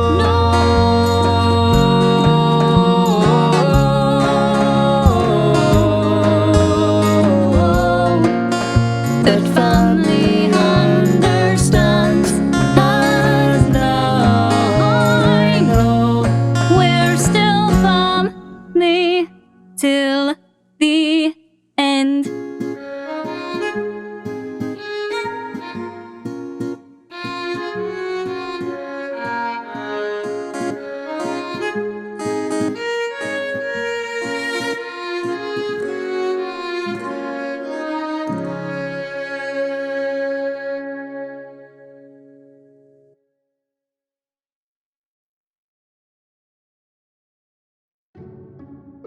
Elsewhere, Vax and Keyleth are having their own conversation. One that is just as intimate, albeit slightly less coherent. Man, I am so happy right now. I'm also really drunk. Because we have nothing to do. We have nothing to do. Yeah, I have no idea what you're saying in this moment. But yeah. Wait, okay. Listen. I'm listening. Yes, but Kiki, listen to me. Mm-hmm. The Raven Queen is not done with me or with us. Yeah, I thought I was crazy, but because we all saw her face. I don't want to think about that.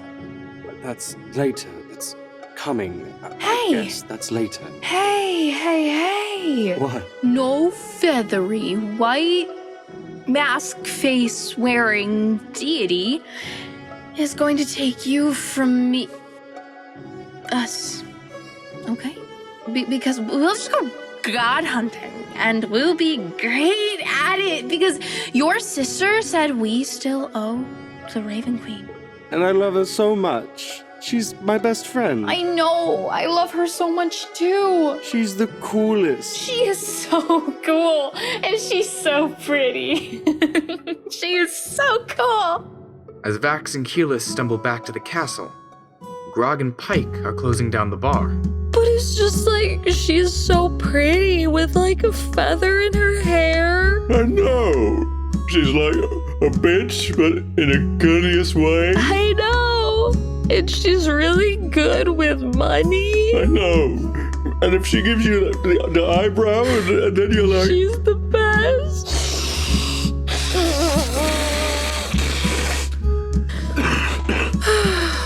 Hey, Grog. Do you know what I do every night?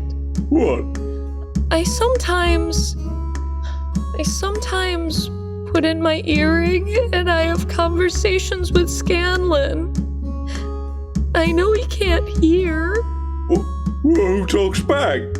Nobody. Oh, that's awful. I just tell him how the day was and what I did and,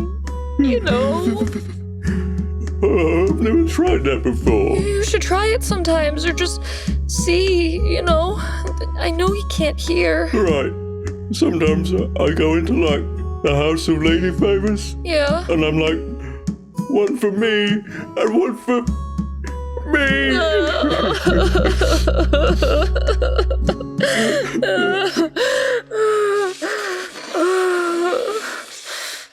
Well,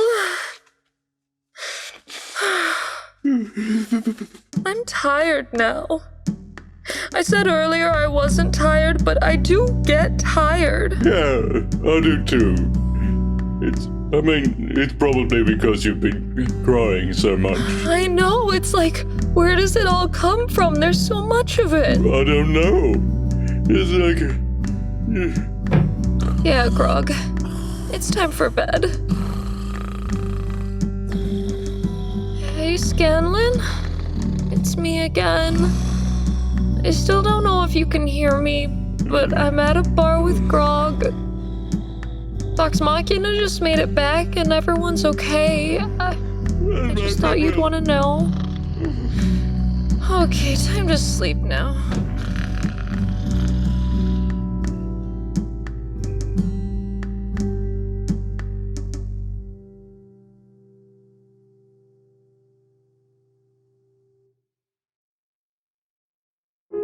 The next morning, Pike and Grog come to consciousness in the bar.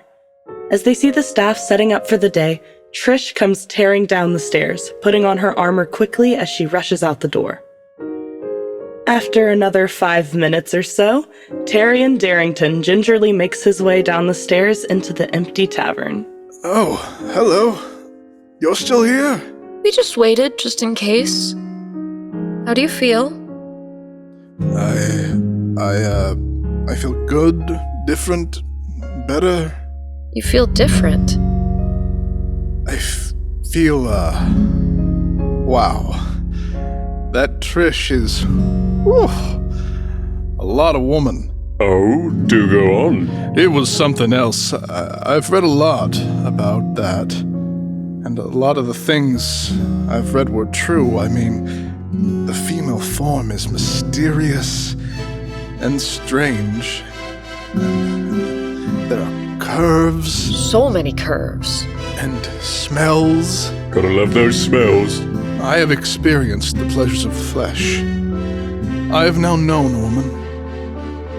And it was outrageous. I didn't really know what I was doing. But she guided me. Sometimes by force. But she was also gentle sometimes. And I get it now. I see the appeal. I understand. Women are soft and tender, and they are not for me. Oh. I mean, there are so many holes, and you don't know which one is the right one. Any hole can be the right hole when you know what you're doing. She was so strong, and I was so scared, and I really think... Oh, no. Well, better out than in. I know for sure. 100%. I am not going to do that ever again with anyone like her or anyone similar.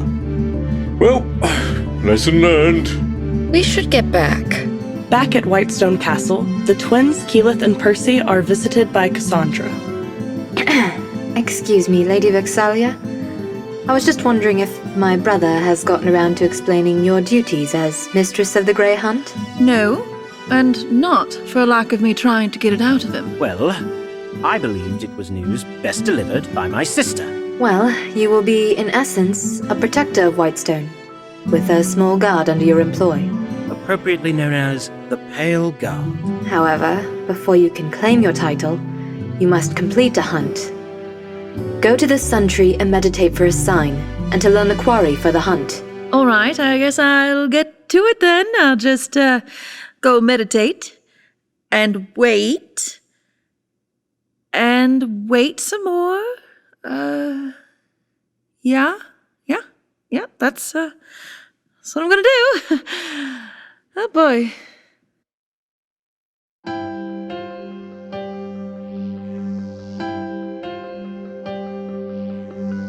The This may have been a mistake. Not even sure what I'm doing. Not sure I have what it takes.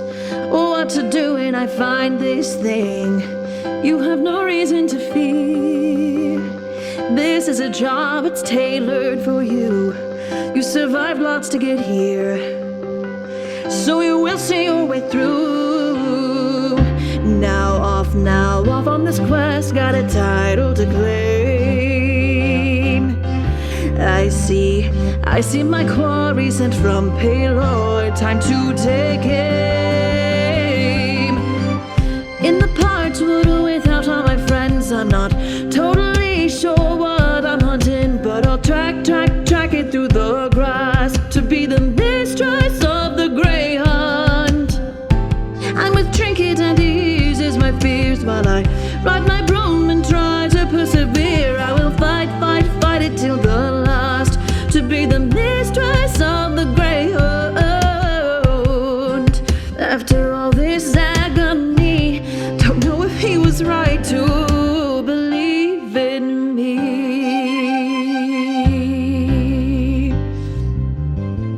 First thing I see is its eyes. No turning back from this moment on. I use the trees as disguise, and I unleash a huge bramble shot.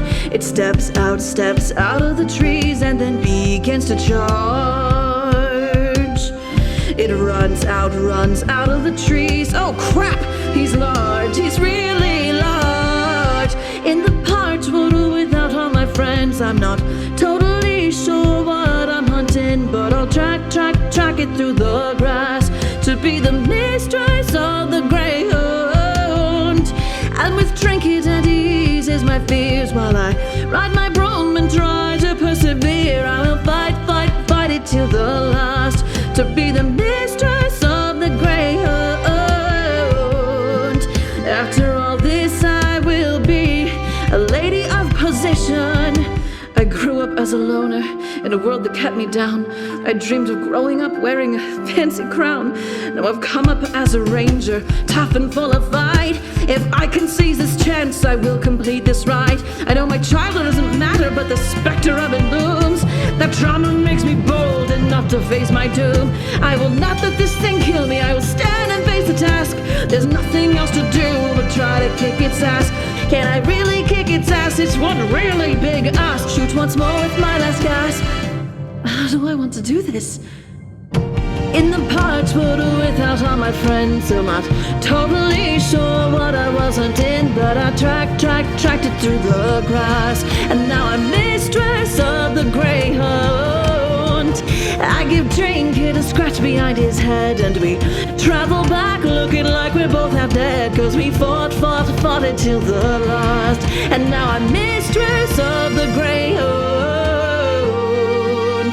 Let's get back to Percy and show him he was right to believe in me. Believing that I can be mistress of the grey hunt. Oh.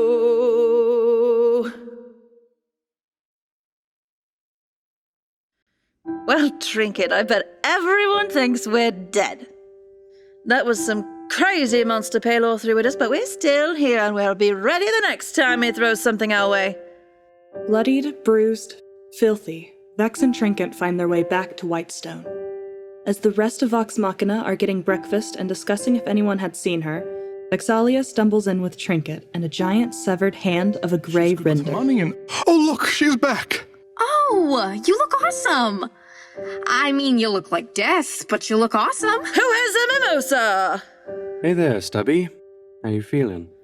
Pretty crap. Honestly, I had this whole plan about how the hunt would go down, and then everything just fell a frickin' apart. Well, let's get you into bed.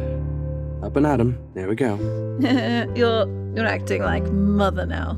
Yeah. Just take it easy, alright? Look, I just wanted to talk to you for a bit, one-on-one. You've carved out a little plot for yourself here, haven't you? Yeah, and Percy is just so in love with me. And Kiki is in love with me. Plus, now we've got no pressing issues to deal with. But she is not done with me. So we have to start making some plans. Wait, you mean now? The Raven Queen has called on you already. Well, not right this minute, but I feel it's coming soon. There is stuff to do, and just listen to me for a minute.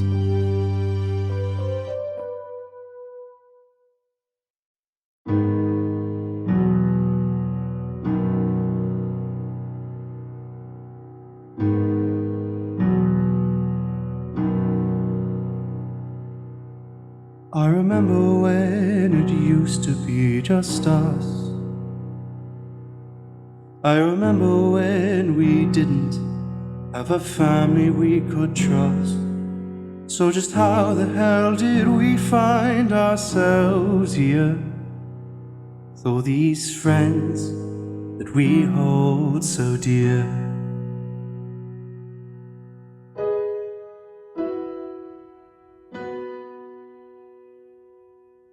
The Raven Queen will call on us one day. Surely there's a chance that we might not survive the fray. It's even more reason to enjoy life, even if we're not side by side. And so let's enjoy this downtime and go with the ones we love. Even when we don't see eye to eye, I know we have a bond that will not die. And if you need me, look around, I will be found. You know I've always got your back, no matter what kind of foe attacks. So if you need me, look around, I will be found. I will be found. I will be found. I will be found. I will be found. I'm going to head to Zephyr with Kiki. You should be here with Percy. I know. And I should be glad to have you here. I have a lot of neglected responsibilities to tend to. I don't know what I'll be doing as voice of the Tempest, but it'll be great to have Vax by my side. Well, while you lot play politics, I'm gonna go look for a fight. Hold on, Grog. I'll come with you. Guys, I don't have a place to stay. Oh, Terry, darling, you can stay with me. Thanks, little elf girl. We take time to handle business of our own. You know what?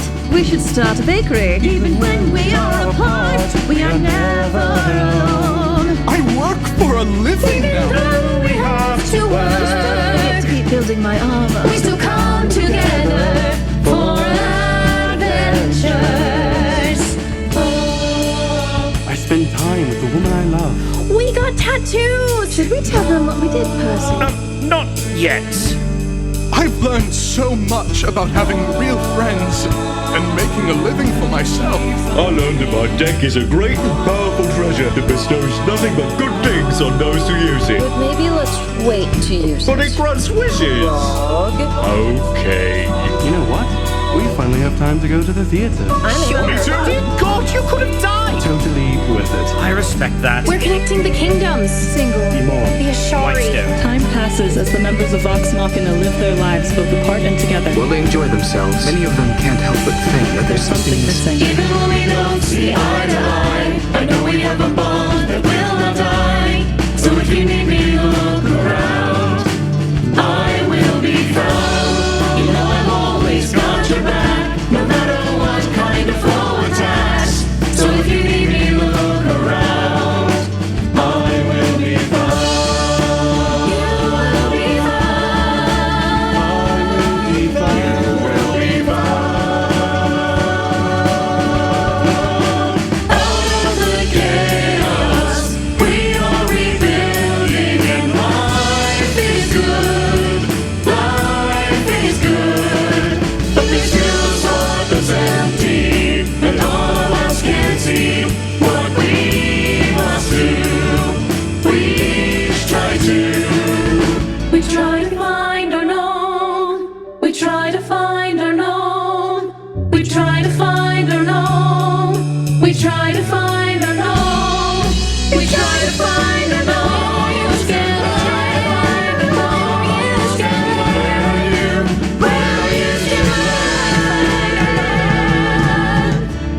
Even though we don't see eye to eye, I hope we have a bond that will not die.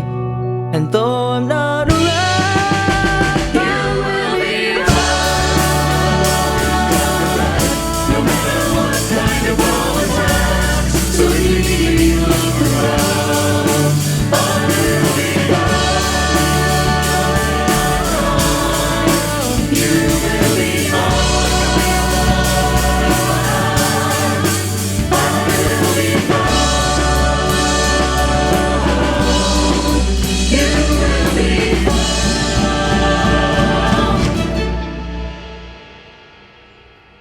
I will be found.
Approximately 1 year has passed since Vex took down the Grey Render. It's now approaching the time of the Winter's Crest Festival in Whitestone. And for the first time in a while, the festival is taking place with a new mistress of the Grey Hunt. And that means a special celebration, and an excuse for the members of Vox Machina to reunite once more. I don't know about you all, but I could certainly use a vacation. Didn't we just take a bunch of time off? Just because we weren't in mortal peril every minute doesn't mean that some of us weren't working. I, for one, could certainly use a break. You have become quite the worker, Goldie. Some time away could probably do you some good. I know. Let's go to the beach. Does anyone actually know where a beach is? I may have an idea. That settles it then. Beach trip. Beach trip. Beach trip. Beach trip. What does one do at the beach, anyway? Do we just sit there and wait for something to happen? So, Vox Machina travels all the way to Marquette and spends some time at the Dallin's Closet Resort. While some of the members of the party are unsure of what to do with themselves on a proper vacation, Vax'ildan takes the opportunity to get up to some of his old tricks. Well, I think I've had my fill of the beach for now. Doty, fetch my clothes. Terry? What do you mean, Terry? Terry. Are you sure? I know I left them not too long ago. There must be some explanation for what's going on. Who could have taken them? Oh, I don't know. But maybe if I find Vax, he'll know where they've gone. Oh, your clothes? Yeah, well, you were messing about with Grog. Percy grabbed your stuff and hid it. What? No! Not my science, bro! Should I feel bad about this innocent white lie? This sort of prank used to be my favorite thing to do.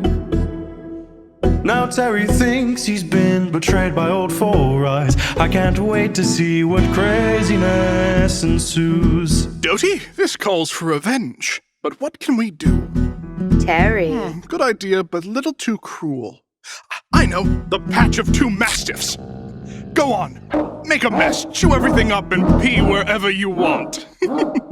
And I hope they learned their lesson. When you cross a Darrington, you have to pay up. We always get revenge. It just takes a little patience, takes a little time, a little perseverance to set up the perfect crime. You might not think it's friendly, you might think I'm allowed, but you can't have any mercy. You gotta stick it out, and it's the smart way, so it's the best way. It's my way to pull off a prank. What the hell? Why are there dogs having sex in our room? Who did this? I think I might have an idea. Some people's friends have fun in normal ways, like meeting up to share some stories or get drunk. Well, we have friends who'd rather, let's say, play a prank by filling our room with dog spunk. It just takes a little patience. Wait until I find Takes a little time. That brother of mine. Little perseverance to set up the perfect crime, and you can't prove it, 'cause I'm so stealthy. That's my way, 'cause that's the smart way. I cannot believe you. Even if I wrecked the room. 'Cause when you pull a prank, you get to be silly. When you pull a prank, it helps your friends grow close. Even if their room might stink, and it looks like you're a troll, and you're just trying not to think about the god you owe your soul. You do the hard thing, you keep them smiling. That's the right thing. Well, Keyleth, looks like it's down to you and I to clean all this up. But I had nothing to do with this. I know, but Vax is worthless. You're not. Vox Machina pieces of... Why am I Why are we us? I know.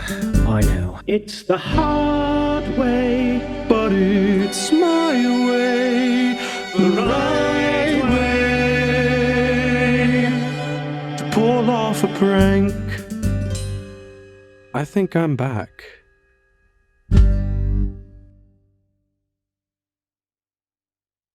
After enjoying the rest of a relatively uneventful vacation, Vox Machina returns to Whitestone. Upon returning to the city, Pike is approached by members of the Pale Guard who inform her that some folks have traveled into town and have been looking for her. Aha! She's here! Astra Ogden? JB, she's here. Pike? Who are these people? These are the Trickfoots. We've traveled quite a long way to see you, my dear. Oh, it's been quite a while. Pike! What? I mean, is this okay?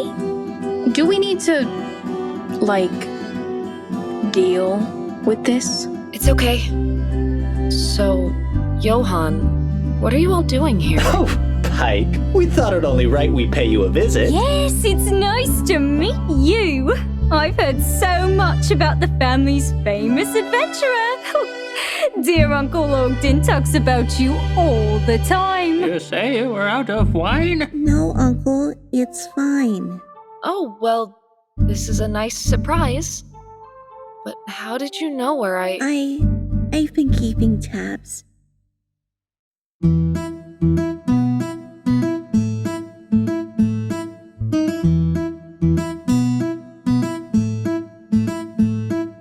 I know that you have to kill the dragons that were making a mess of Amon.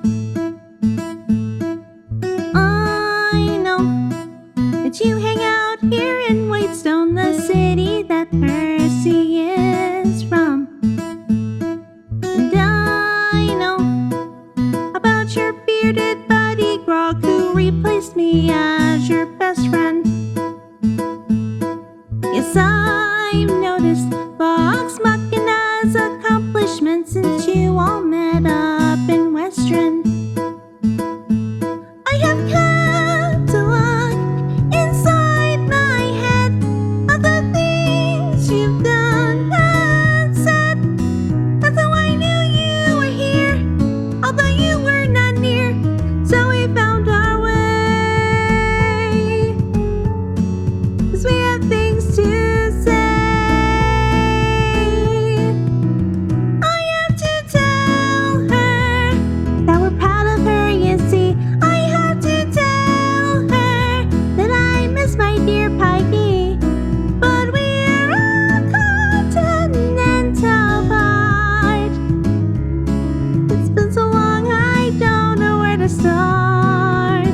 I have to tell her. What should I tell her?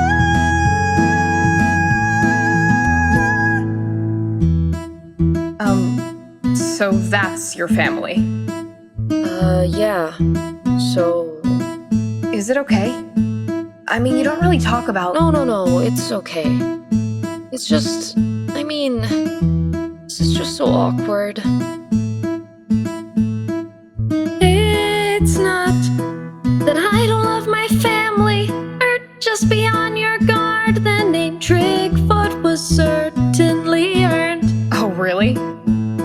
Yes, there may be some self-serving reason for this visit I've yet to discern. There is still one thing we have not said. Warnings of a threat we dread. I have to tell her of the monster in my dream. I have to tell her of a cursed family. But we're a continental part. And it's a tale I don't know where to start. But I had to tell her. We had to tell her that there's a demon hunting our family line. I've never heard of this before. But cousin, it's true. Uncle Ogden would not lie. Just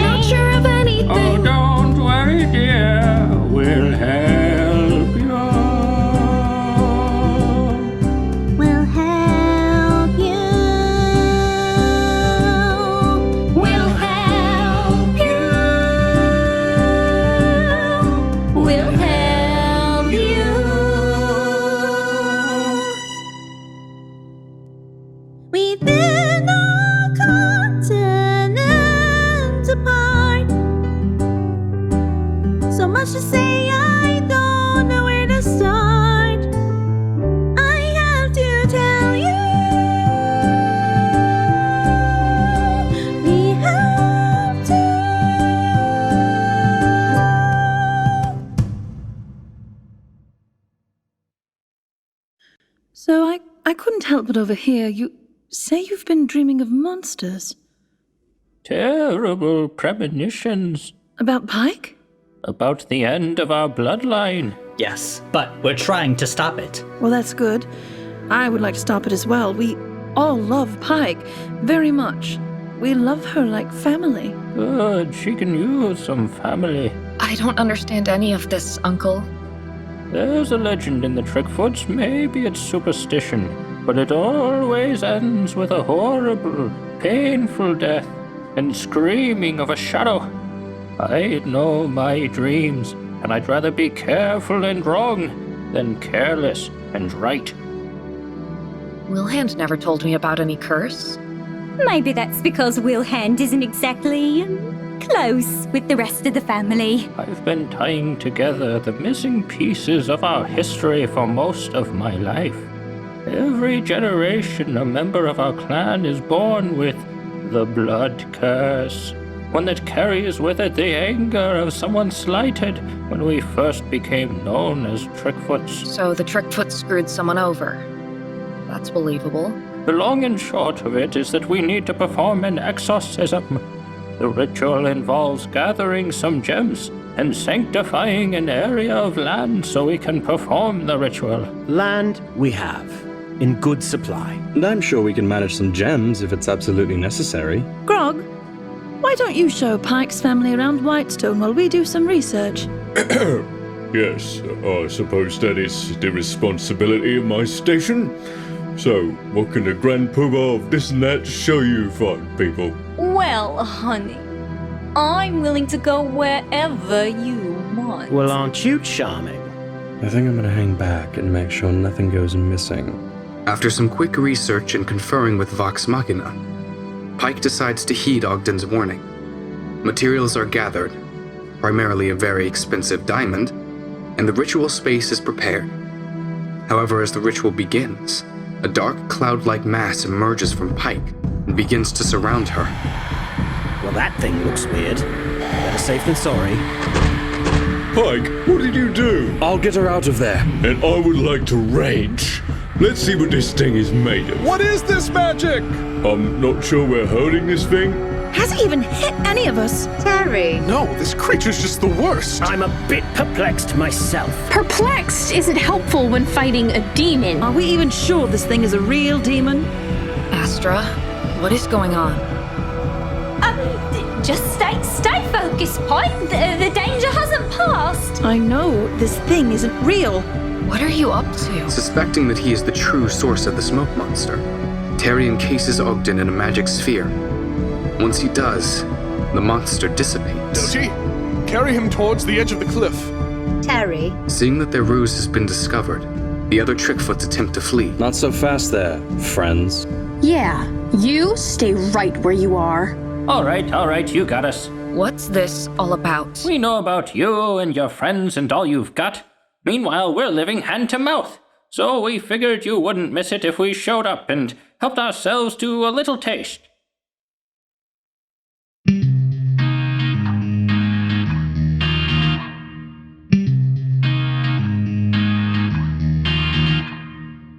So you heard about all my friends' achievements, and you pulled your card back into my life.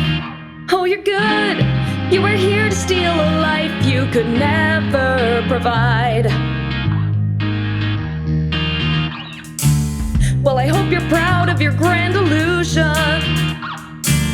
Yeah, I hope you got what you want and more. Now I see what an avaricious life you were living before. And just say what you need to say so that you get to walk away. It won't kill you to have to stay trapped in this magical ball. Well, I'm sorry you had it rough, and if you think it's not enough, I swear I'll kill you all. So the money was all you wanted. You betrayed my trust in you, trusted in you. I trusted you, you got a taste of a cake so perfect, satisfied your sweet and tooth. Good for you, good for you.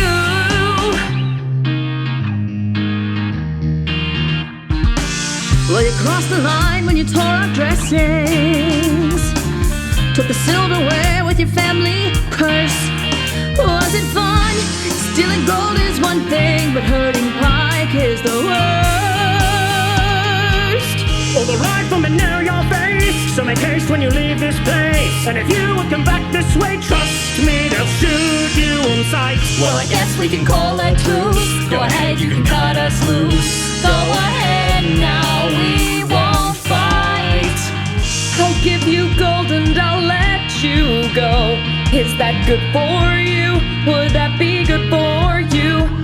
You stabbed our backs and we should have known not to trust in you. We shouldn't trust in you. All we got was a nose and silence. You have a lot on the leaves you've done. Is that good for you? Would that be good for you? You stabbed our backs when we should have known not to trust in you. Trust in you. Drop me, just let me. So the money was all you wanted. You betrayed my trust in you. She trusted you. Trusted you. You got a taste of a cake so perfect, but you lied and you hid the truth. We found the truth.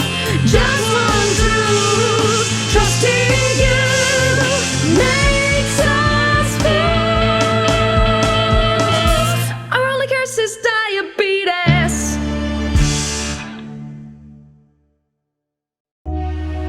After Pike sends the Trickfoot clan on their way, Vex decides to search for the diamond that Ogden used in the ritual. Well, I found the diamond, but it seems to be under the water at the bottom of this 1,000-foot cliff. Hey, Keyless, can you swim?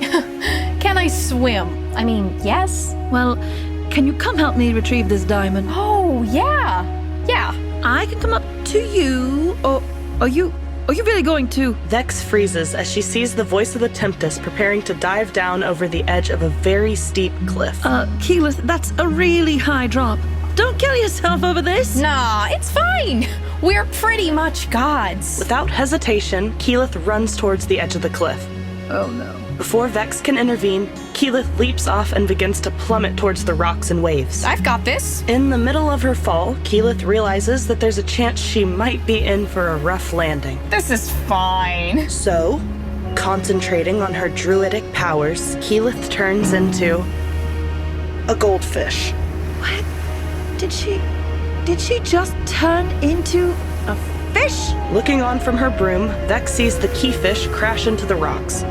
Upon impact, Keyleth's druid form reappears, scattered across the rocks, her demolished body crumpled and floating in the surf. Is she dead? She is dead. Keyleth is dead and floating in the water. No. Vex rockets towards Keyleth's body and pulls it out of the water. Oh, Keyleth, not like this. Thinking quickly, Vex remembers that Terry had given her something for just such an occasion. Oh, the Revivify coin. She reaches out and presses the coin against Keyleth's scattered body. The broken limbs snap back into place, but the body is scratched everywhere, covered in blood. Still, Keyleth is alive again. That was higher than I thought. Kiki, that was really stupid.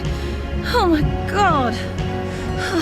Are you okay? I thought it was going to be fine. I didn't know there were going to be rocks. Back at the top of the cliff, the rest of Vox Machina is carrying on casually. They all start to feel a faint heartbeat. Vex, Keyleth, have you two found that diamond? I think the dragon scale necklaces are going. Oh, sweet Pelor. Before Percy can finish his thought, Vex and Keyleth appear on the broom and land on the cliffside. What happened? What?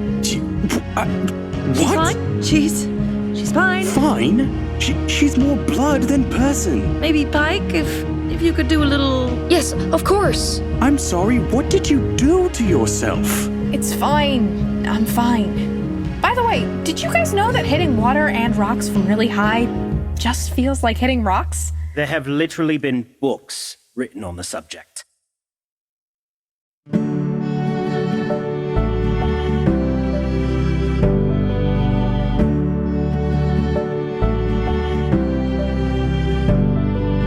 Physics has been proven true beyond question or doubt. When people jump through the air, they fall to the ground. You threw yourself through the sky. Now I am worried that you want to die. No, look, I can kill things and grow wings. We're pretty much gods, don't you fear?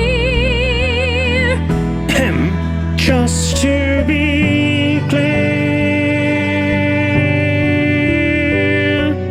when you cliff dive as a goldfish, the outcome is painfully obvious. What did you think would happen when you hit the sea? That was not one of your best decisions.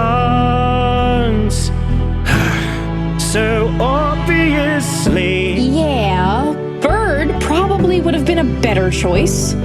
But, you know, things have been kind of boring for the past year, and now that we're all together again, I figured. When you get bored, try a bar, find a fight, or find me. I'm the one who's supposed to dive into dangerous things. 'Cause right now you look quite the scare. Broken and scattered with blood everywhere. That stunt was spontaneous, outrageous, dumbest move of all time. But I'm glad you're fine. When you cliff dive as a godfish, the outcome is painfully obvious. What did you think would happen when you hit the sea? That was not one of your best decisions.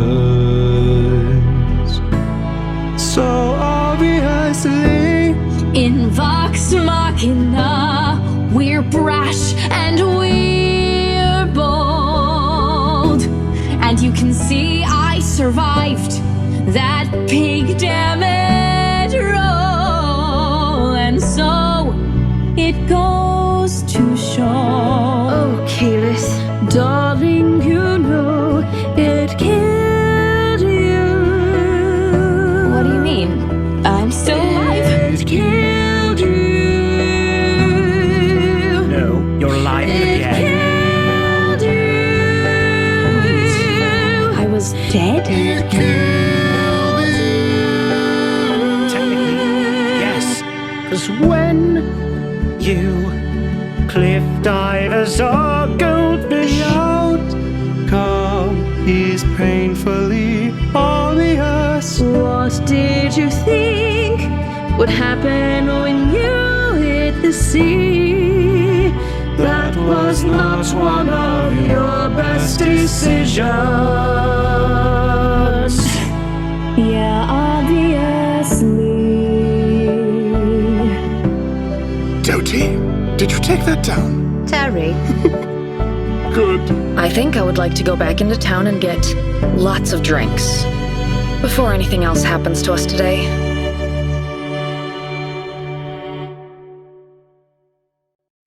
Having regrouped after Keyleth's harrowing cliff dive, Vox Machina heads towards the Slayer's cake. As they approach, they notice a simply dressed, slightly disheveled woman clutching her knees and sitting against their wall.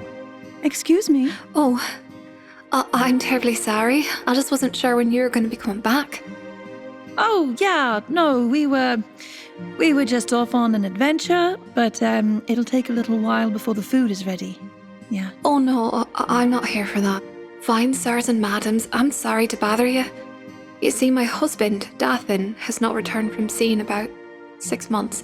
And well, I'm not certain if he's coming back. I'm without work, and the coffers he left me have come empty this month, so could you perhaps use a hand here at the bakery? Madam, what's your name? Hilda. And you would like a job at our bakery? If at all possible. Do you bake? I do. I'll make these delightful little cream puffs. I even brought a few samples for you to try. Well, don't mind if I do. This is beautiful. Quick sidebar. This is better than anything we've ever made. Did you already eat it? Yes, it was really good. And how do you feel? Wait, what? Do you think it was poisoned? No, I'm sure it's not. I ate it. I ate the whole thing in one bite. Am I going to die? Am I going to die? Did you just kill me? No. Well, come on inside, Hilda. Let's show you around. Do you have references? References? Aye, perhaps. Hilda, dear, why don't you give us till morning? All right. Thank you. I'll wait to hear from you tomorrow. Give the woman a job. Keep her busy. Her husband's most likely dead after all. I'm just going to throw this out there. If that was a ploy to get a higher salary, I'm not biting. Terry! I'm just saying she could be very cunning. Yep, she might have killed her husband. I don't think so. Pretty sure she did it. I'm not really sure that I trust her. Yeah, trust isn't really a resource we're flush with right now. Vax, maybe you can take a stroll up by her abode. Make sure she's all right and all that. Vax stops by Hilda's humble home as the rest of the party makes their way back to Whitestone Castle. He peeks inside and sees a low, candlelit interior with almost no furnishings. Hilda is inside, sitting on a stool, motionless and sad, eating a single cream puff from her satchel. We are terrible, terrible assholes. She seems fine, worthy of a baking job at least, but I'm not seeing anything hinky going on here, yeah? You need anything else? Because right now I'm just staring at a woman crying into her satchel. No, that's enough. Come on back. At least we aren't trying to, ambush her and attack her like we attacked Terry. It's good to not traumatize every new person you meet. After having their suspicions dissuaded, the party members take time to tend to other matters. Percy and Vax even managed to make a discovery about the ziggurat. Is it just me, or does it feel like we haven't even mentioned the ziggurat in a while? Yeah, details. Anyway, this sounds like it's some kind of portal to the Shadowfell. This is certainly a breakthrough. We must tell everyone else. However, their excitement is quickly quelled when they wake up the next morning to find Terry missing.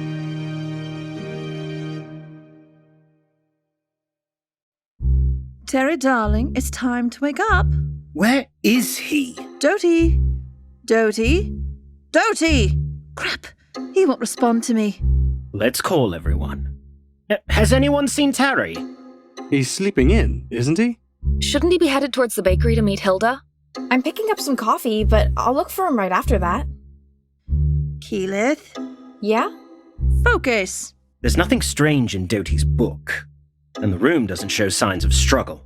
But it's clear something is amiss here. Terry's not in the bakery, and there's no sign of Hilda's either. I'm headed towards you. Let me try to scry on him. What did you see? God damn it, bitch! Guys! What? People wonder why we have trust issues. Get it together, Kiki.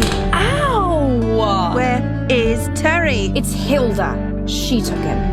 She's something, werewolf, vampire, lich! If you tell us everything, we may be able to track him. Sounds like his family's doing. If that's the case, we know he's being taken to Deerstock. I'll get us there. We can bamf through Draconia and windwalk from there. And hopefully bust some heads. It looks like we beat them here. Let's double back to the road. We'll spring a trap, like bandits. Guys, I see her. Crap, she's trying to get around us. Don't worry, I've got a shot. Take her, Percy. I've got Terry. Vox Machina, roll out! Working like a surprisingly well-oiled machine, Vox Machina attacks Hilda all at once, taking down her horse and freeing Terry from her clutches. What took you all so long? Surrounded by Vox Machina, with her horse destroyed, Hilda realizes that she's running out of options. Wait. Stop. My name is Karen. I was hired by his father to bring him here. You were just supposed to bring Terry back to his dad? That is all. I took great care to make sure he was not harmed, as I was instructed. My business is based purely on reputation, so following orders is paramount.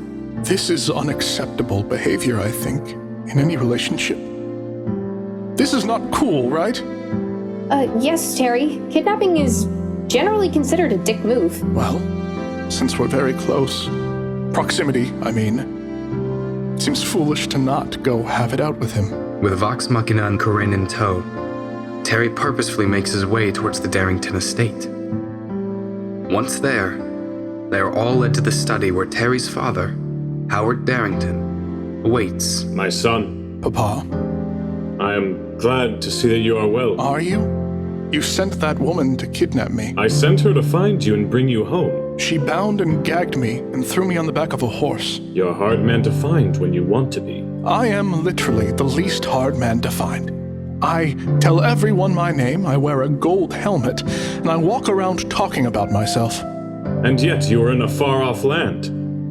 You left with your head full of fantasies. I was worried that you would have succumbed to one of the countless dangers this world presents. Well, I was in danger for much of my time away, but that's not such a bad thing sometimes. Becoming an adventurer wasn't supposed to be easy, but along the way, I did much. And I stand before you as a different man than the one who left. One who no longer feels he has anything to prove to you. The father who never supported me. Taryon, while my parenting may have been strict or distant at times, it didn't reflect on my feelings for you. We have a legacy in this family to maintain, and that comes first. Yes, I know. That's all you seem to care about. That's all that matters. It's not. Funny. You certainly seem to relish in the money our family's legacy provided when you emptied out our coffers without asking. What? Wait, you're saying that's all the money? I don't believe you. Terry, I've done everything to maintain the legacy your grandfather started. But our past deeds have come to bear fruit, and we are greatly in debt. That is why I sent for you. There is a task that only you can complete in order to keep our family legacy intact.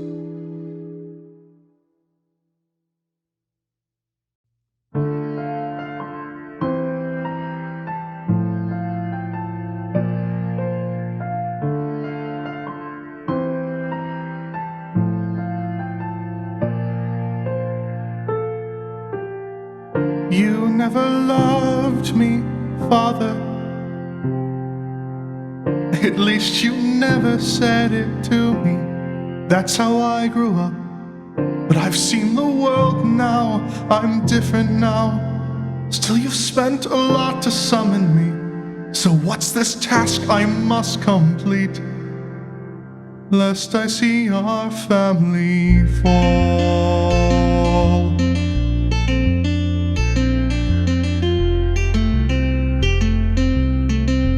Lest I see our family fall. I struck a deal with a myriad for protection. I've been a man paying for as long as I can remember. Lest I see our family fall. I had you brought here to make a political connection. That's what I need for you to come home and marry Lydia. Wait, now my mind is reeling. Are we a crime family? Always knew you were unfeeling, only thinking of money. I don't mean to make you angry.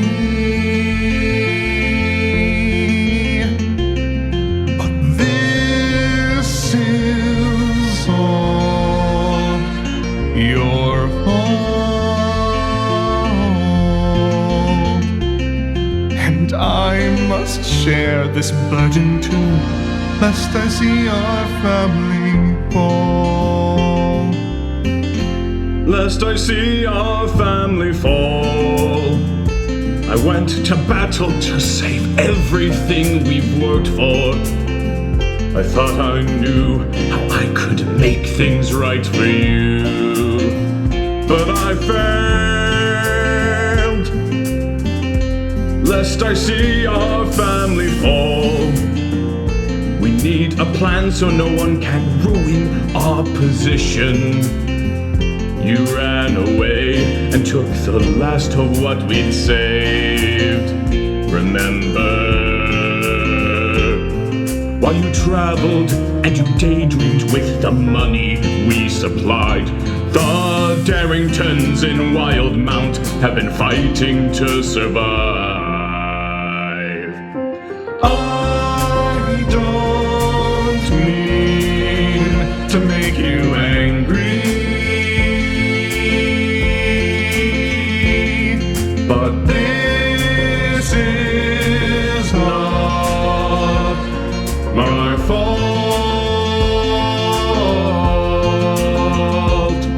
and I must share this burden too, lest I see our family fall. Though you try to shield me from the world, give them whatever you've got. What if I could do what I thought it was? Never thought it was. I'm not, and it was not. Did I let you down? What else can I do? Everything I ever did, I did because of you. I don't mean to make you angry, but this is all your fault, and I must share this burden too, lest I see our family fall. Lest I see our family fall. I think I'll take another day to weigh the options, figure out what to do. But Father, once this is through, I'm finished.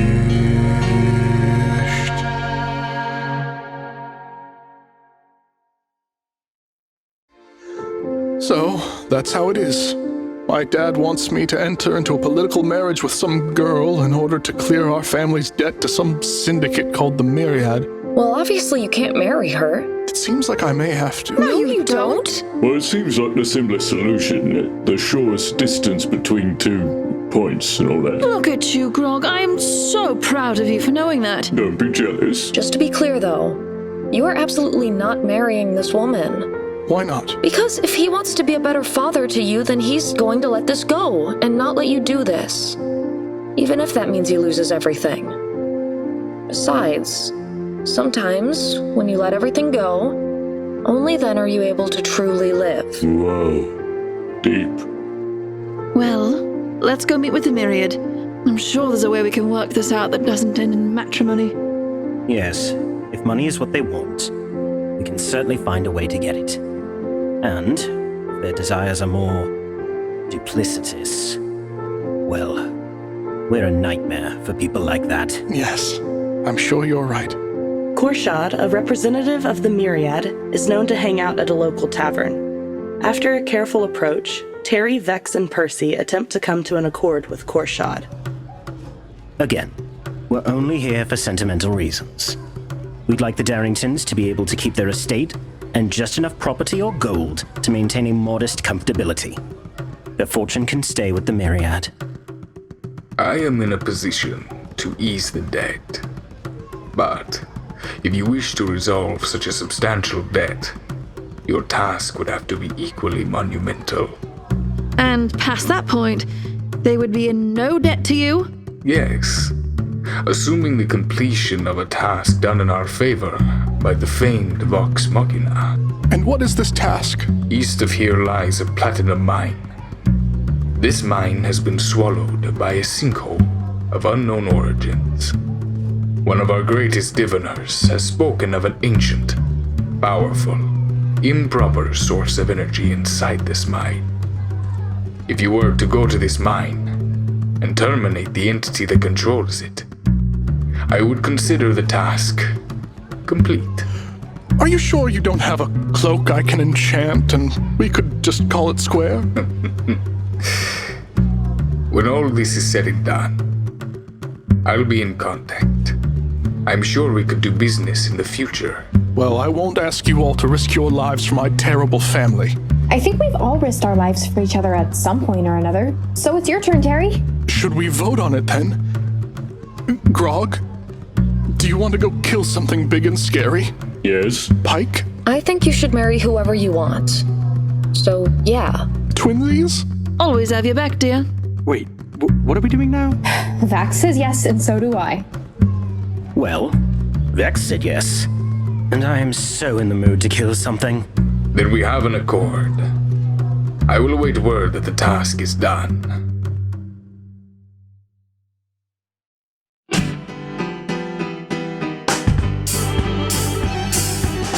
Doty, take this down, even though you're not with me.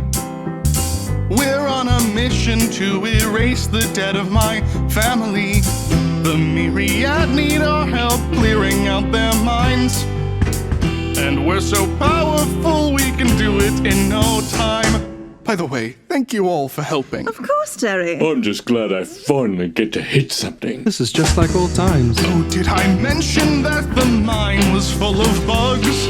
Yeah. They spit out acid, but otherwise they weren't that tough. They're still pretty gross, though. Oh, totally. And once we got there, Pike did the most amazing thing. She grabbed a dead guy and asked him for any warnings. Now that was gross. Hey, shut up. Then Keyleth gave a speech. Celestial baby bacon! Well, tried to give a speech, but I don't think it came out right. Then we ventured in, let the fight begin. We fought a celestial baby. We fought a baby. 'Cause all that it takes is a finished hero's mission. It's easy to win with my friends in their positions. All we had to do is just complete this one job for my family. Then they'll be free. Yes, Terry. I killed the angel baby. Let's go tell your family the good news. I'm just glad I wasn't the one who killed a kid this time. After going to Korshad and proving that the task was completed, Vox Machina is confident that the Darrington family's debt has been cleared. Should we tell your family what we've done? I suppose so. But maybe a night's sleep first. They spend the night at the Darrington estate, and in the morning, awake to a somewhat simple breakfast prepared for them. They convene for the meal while the rest of the family tends to their own affairs. Did we ever discover whether or not the magic jug does coffee? Only one way to find out. Be my guest. Americano? Nope. Tea. Nope. It can make alcohol and poison, but it can't make an English breakfast. Preposterous. What about a breakfast ale? That should work. Now it looks like we're in business. Eventually, Marianne comes down to find them all there. Terry asks her to bring their mother and father down for a family meeting. First, I will not be marrying this Lydia person. There's no need, and also I think we all know I would not be happy in such a marriage. And we should all be free to pursue whomever we love. Instead, I have made a deal with the Myriad. They, really, carried out a task for the Myriad that has absolved us of the debt that you ran up, and we are free and clear. The forgiveness of debt comes with some strings attached. We will lose most of our property and assets, but we will maintain the homestead here, and all of its possessions and artwork and belongings we get to keep. We also get the nearby farmhouse and all of the land, and we get a new lease on life and a new beginning. I think it's an opportunity for our family. Father, as much as I have respected you for keeping us safe and providing for us, you haven't given us the opportunity to be a real family, and I believe we can be if we start out new and fresh together. Here's my proposal. I will come back and live with you, in Wildmount. And I will lead this family to a new chapter. Our business model will change a bit. I propose that we do not engage in real estate anymore, but in another venture. Our home will be vacated by us. We are going to move to the farmhouse where we will all live as a family. Our home will be turned into the Darrington Fund for charitable giving, where people who are down on their luck can come and live and get back on their feet. You and possibly sister could run this foundation and spread goodness all over Wildmount instead of badness and evil. And there's more. I have an idea to create something else. A team of adventurers based here in Wildmount. The Darrington Brigade, led by me, Taryon Darrington. We will fight for justice and win battles against evildoers and spread the Darrington name around the continent. In a flash, Howard picks up a chair and hurls it across the room. Vax takes a step forward and ever so slightly unsheaths one of his daggers. We are going to keep this civil, aren't we? You have no right to talk to me. And you, Terry. You waltz in here after a year of adventuring and just expect me to accept you throwing everything I've worked for into the sewer. No, Father, that was your doing. In my year of travel, I didn't just dilly-dally around the world having fun. I was learning about the world and about life and about family. I was learning from these fine people what it means to really be a family and care about each other. I learned from Grog and Vax what it means to be a man and a father. I learned from Pike what it means to be a mother. I learned from Keyleth what a real sister is like, one who loves you and cares for you. I learned from Vex what a best friend is like. I even learned from Percival the type of man I would want to marry one day. These are things you never gave us growing up, and from this day forth, I'm going to create a home that values and respects the opinions of each family member, that cares for one another, where we stick up for each other and help each other through hard times and not just rule by decree. If you don't want to be a part of this, that's fine. You can leave my house, but I want you to stay. It could be great.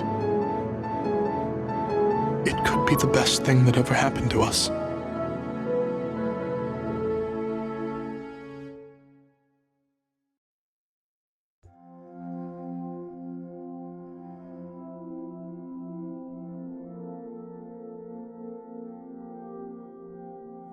Father, Mother, Marion, we've cleared the debt of Darrington this day. Now our family must evolve, rise above our shameful fall. We've lost our way. We can change how we're perceived, help to meet the people's needs like heroes do. Shady deals are now in the past. Instead, let's focus on the task of noble pursuits. I believe that's what we must do. I can see a change in the future. We work to make things right in the future. Feels like we could go on in the future this way. Living in a selfless way.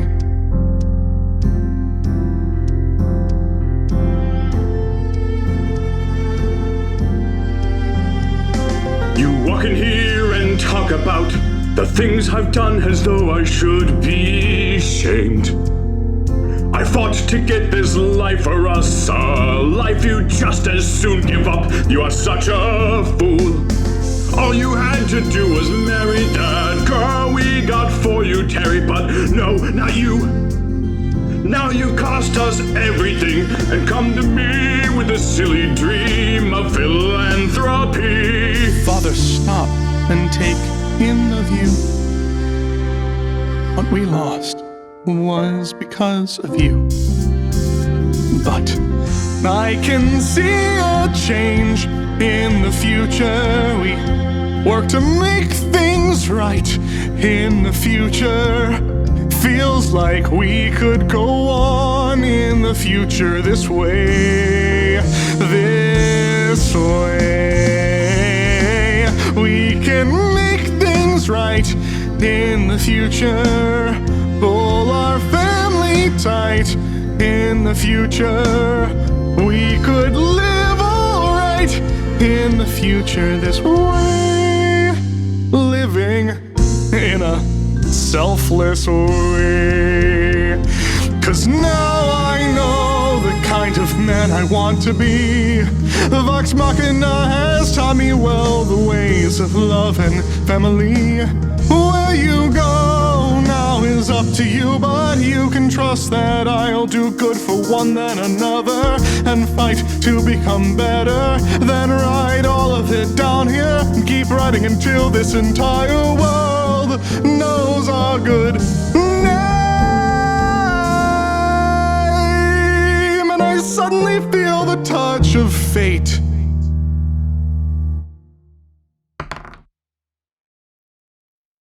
That strikes the ground till his hand goes numb. And I look down and I see him looking up at me. And he understands me. And everything's okay. I can see a change in the future. We'll work to make things right in the future.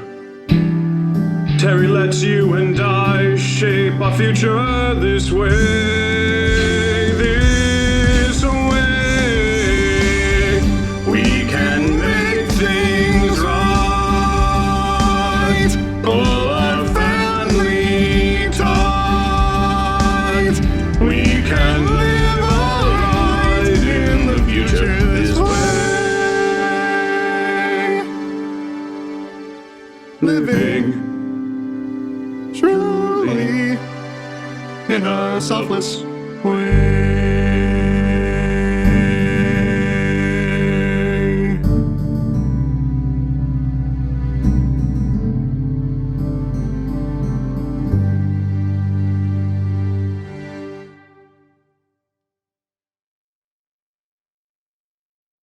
So, your father seems to be coming to terms with this new direction for your family. I guess this means... Oh, yes. My place is here with my family. I'm still coming back to Whitestone with you. I still have to gather my things. This is a lot. I don't think it's a half bad idea. We're all very proud of you. So proud. And very impressed. Oh, come now. I've always known that I was not fit to travel with you all. And I know that you all love me, but you don't really like me that much. And I can be kind of a dick sometimes. Oh, but I like you. I like dicks. I mean, a year ago it was definitely true, but now... Listen, let's not do this now. I already said I'm coming back with you. Having staved off their goodbyes for the time being, Vox Machina returns to the main square of Whitestone via the Sun Tree. They're surprised to find a kind of bazaar in the center of Whitestone. Guys, it's a farmer's market! They peruse the wares for a bit and run into some merchants who recognize them and are excited to sell to the mighty Vox Machina. Soon, they spot the crowd being parted by a 7-foot-tall, orcish figure coming right towards them. Hi. Hail, friend. Did you need something? Yes, I'm looking for some help. I'm with a group of these guys, and we have a bit of a problem back in our homeland. Which is where, exactly? I have a problem with memory. Do you at least remember your name? Well, my name is Lionel Gayhart, but most people call me Chad, but I call myself Lionel Gayhart, because it's a better name. But, so, yeah, we've been having some problems and we need some help. What kind of problems? Like, are we talking opening a peanut butter jar? Or like a dragon kind of issue? Well, more like creepy guys and a big group issue. I'm with this guy, maybe you've heard of him. He's pretty big in our parts. You've heard of the Meat Man? What? Are you freaking kidding me? Oh, you know him? Yeah, we know him. Intrigued at the mention of Scanlan's old moniker, Vox Machina follows Lionel to a tavern where he introduces them to a large hooded Marquesian man. Welcome, friends. You are Vox Machina, yes? Who's asking? My name is Aesadon. I am a wandering merchant from Ankarel. I will cut to the chase. Should my gatherers and whisperers have been correct, I believe that we both have information of interest to one another. I propose a trade. What did you have in mind? I have heard tales of the fabled riflemen of Whitestone. In the interest of keeping the peace in my homeland, I wish to obtain the designs of these weapons of death and destruction, in order to recreate them on my own. In exchange, I offer information about a pyramid containing a darkened orb. Guys, he seems familiar. I think we know him. Regardless, those designs are not on the table. Simply inquiring about those weapons is often enough to get a person executed. Well then, it seems we have nothing more to discuss. Ace leaves the meeting, but Vex follows him outside into an alley. She plunges her arms through the illusion of the Meat Man to embrace the gnome hiding beneath it. Stop! Stop! Stop! Stop! Stop! Stop! Not here! Let's go somewhere else. What are you doing? Why this disguise? I didn't know if I could talk to you all. There is a lot to talk about, but not here. I have appearances to keep up. Look, there will be a time to discuss everything, but right now, I need to modify your memory. No, don't you do it, Scanlan! I knew it! You dick! I knew you were familiar. What's going on? It's him! It's Scanlan! Terry, this is the one we've been telling you about. You mean that skeevy asshole who left you all in the lurch? Yes, the skeevy asshole. The one and only. He's very handsome. You would say that, wouldn't you? Well, it seems you all have some things to discuss, so I think I'll take my leave for the time being. Hold on, Terry.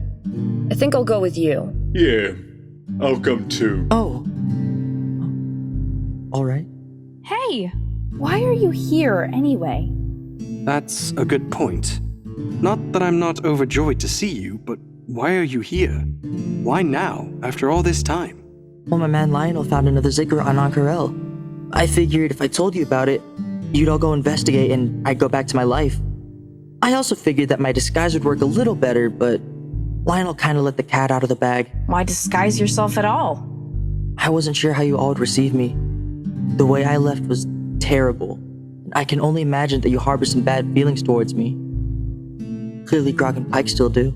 I think they'll come around. I doubt it. No, I think she's right.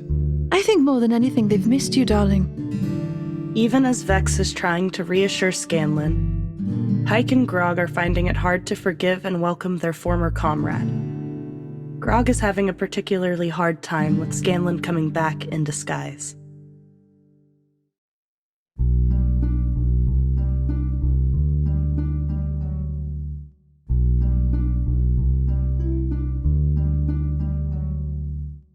I gave you lots of space that day when you said goodbye and you went on your way. But this ain't how I saw this day, the day that you come back home. You chose a new face, chose to hide, like some shady prick. You came back and you lied. You should have just been you and come back with the face that we've all known. I miss back then when it was just me and my little friend. You were always so big, although you're so small. And though I am big, You made me feel small. At night, Pike talks like you were there, talking to you like you were still in our ear. Says Scanlan, I'm not sure what to say, so I'll tell you what I did today. You were always so big, although you're so small. And though I am big, you made me feel like I had been replaced. You made me feel like you don't trust me no more. You made me feel unimportant, like we weren't your best friends. 'Cause we were, and we are, and we still.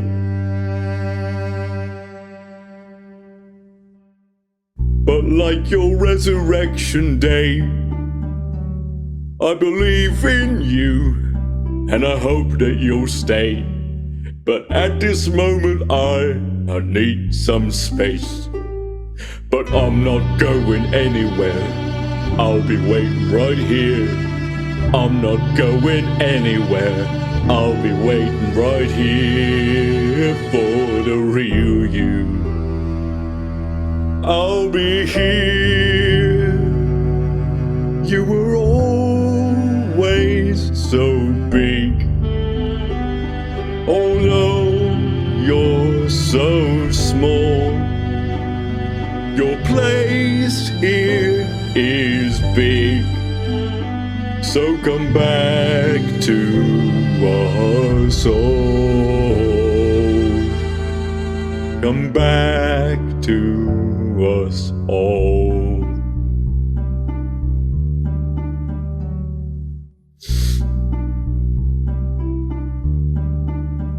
I miss you, buddy. Come home.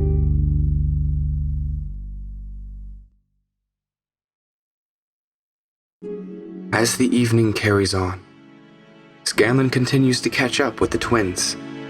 Eventually they break for the night and continue to communicate over their earrings. However, Grog and Pike have been noticeably silent since they left. Pike? Grog? Did you put your earrings back on? Scanlan? Yes? I think they're really upset, dear. I think they're angry, and they're sad. What? Percy? Oh, this is like a one-channel frequency. We can all hear you. Have you been gone so long you've forgotten how our earrings work? Apparently. But what should I do about them? Say you're sorry. But they can't hear me. Well, then go find them. Something like this is better done in person, as opposed to over a communication device. Taking the advice, Scanlan heads to Whitestone Castle where everyone is staying. He tries to see Grog first, but the Goliath is in no mood to converse with him. So he goes to Pike's room next. Hello? It's me. Scanman. What do you want? Just to apologize again. Yes? Hey, listen. I know that we haven't seen each other in a while and we left on weird terms and everything that's happened between us. But I want you to know that I held no ill will towards you, and I thank you for agreeing to my request to look after Callie if I should fall. I'm glad it didn't come to that, but it's an honor to know that you would have even considered it. Yeah. When you left, you said a lot of things. There was one thing in particular that stayed with me this whole time. What? You said you were kept alive by some weird magic. And that's what I do. And I brought you back so you could be with your daughter. So fuck you. Pike, I don't have anything to say in my defense. I was wrong about the whole thing. I was not a good friend and I was not a good teammate. And I'll have to live with that. But I can tell you this. I like who I am now and I didn't then. Oh, so you like who you are better without us? No, that's not what I meant. I meant I like who I am now that I know my daughter, and I know that no matter what, I have someone out there who's rooting for me. I'm comfortable with the bastard that I've been, because I know the man that I am now is different. I'm sorry if I hurt you. I'm sorry that I treated you the way that I did when we first met. But what I'm most sorry for is that you met me then and not now. That's all I can say. I don't know what else to say.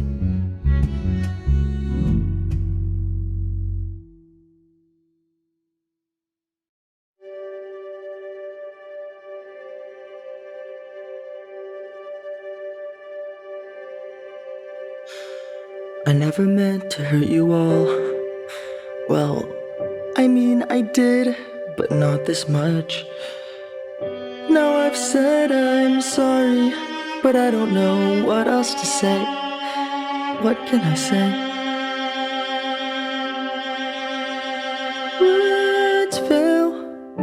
Words fail. Just tell me what to say.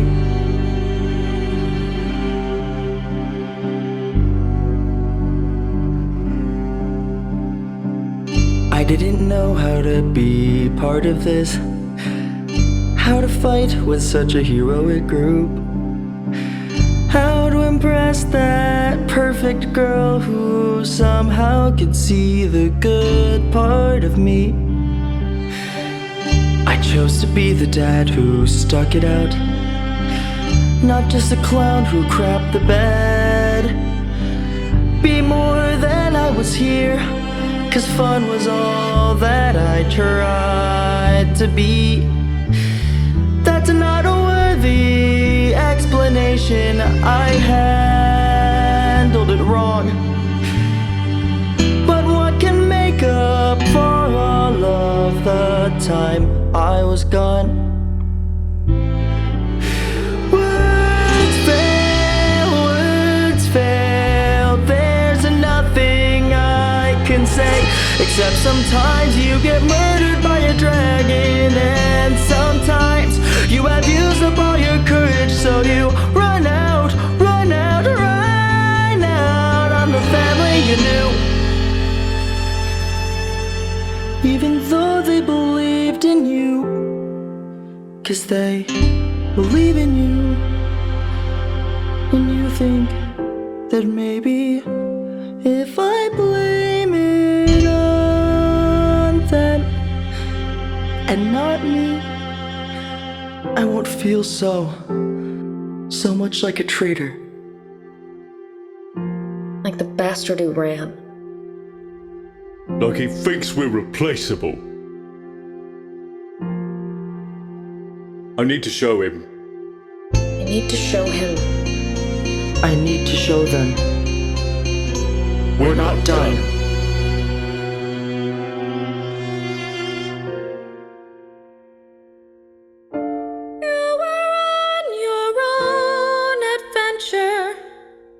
You had to deal. We know, but we are happy. I guess we couldn't let that show. I guess we couldn't hide our hurt. I guess we wanted you to see. It hurt for you to leave and act like you don't see that we all care. You don't have to pretend you're something other than some broken parts. Pretend you're something other than the mess that you are. But I know I've made a mess of it. I said those things that I regret, so how could you forgive me? 'Cause I clearly made a mistake. I didn't even return as me.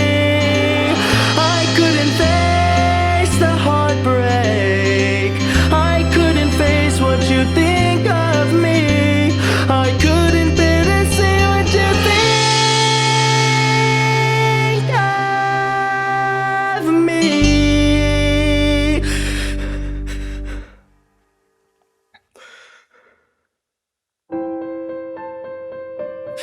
But most of all, Pike and Grog, I feared facing you too. Would my pals crack a smile? Or would they hate me too? Will you just stop your hiding and see we love you? You're still one of us, Scanlan. But how do I begin to come home?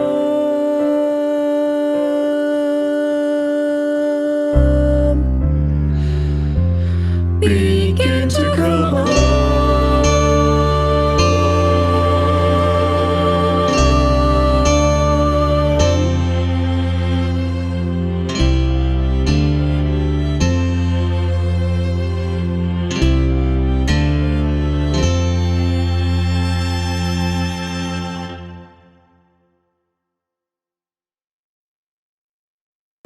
Well, Scanlan, maybe we'll get to know the new you. Okay. Good night. Good night. Hey, Vex. I don't think that worked at all. It takes time, Scanlan. Things take time. I'm sure it does. Maybe it's best if Lionel and I just head back to Ank'Harel on our own. This is still an open channel. We can all hear you. Oh, hi. Hi, Scanlan. Hi, Keyleth. Hold on, no. We're coming with you. You're not just leaving us again. You just got here. Well, my goal was to tell you all about the ziggurat and the cultists. Now you know about it. You don't need me around anymore. Look, Callie stayed with me despite all my flaws, and when I left you all, it was the first time that I had realized that you were all really flawed people. And I left, and I did not come back. And I was wrong. Because family sticks around even if you kind of hate the other person. And I didn't. I betrayed you.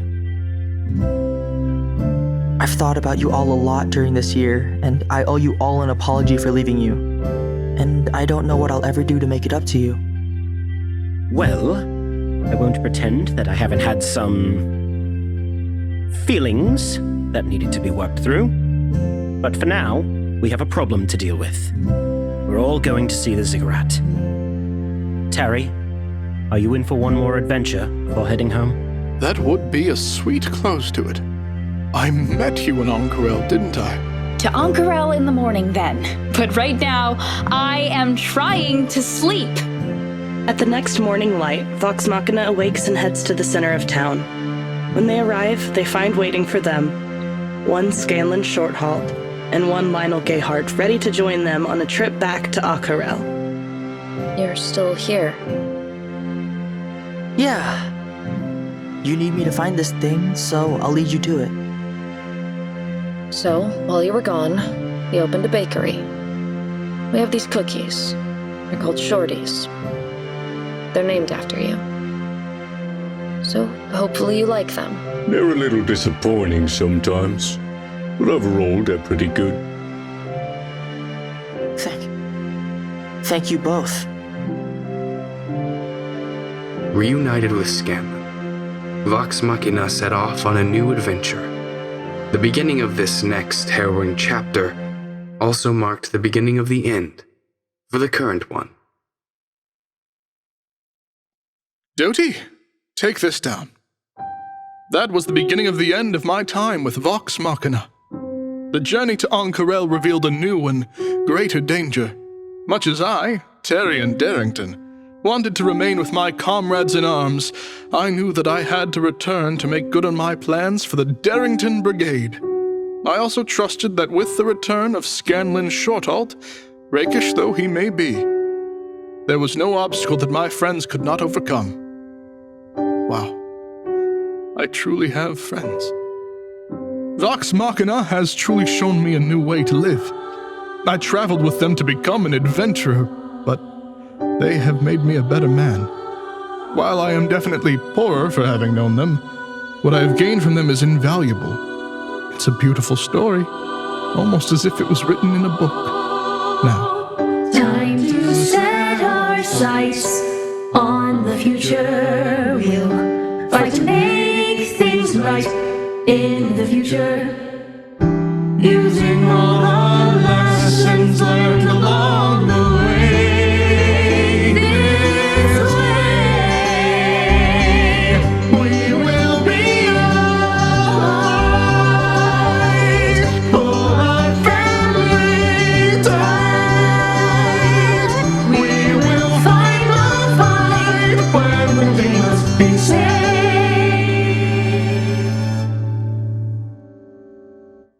He will be alright in the future.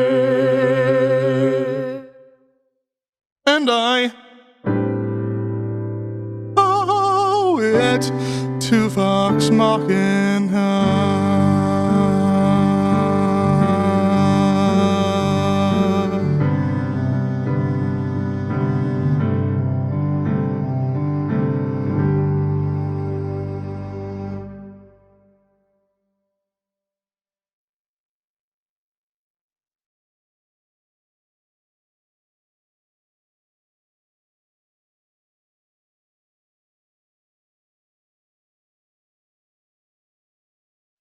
They may not yet have reached their glory, but we have joined them in the fight, and we'll enshrine their lives in story.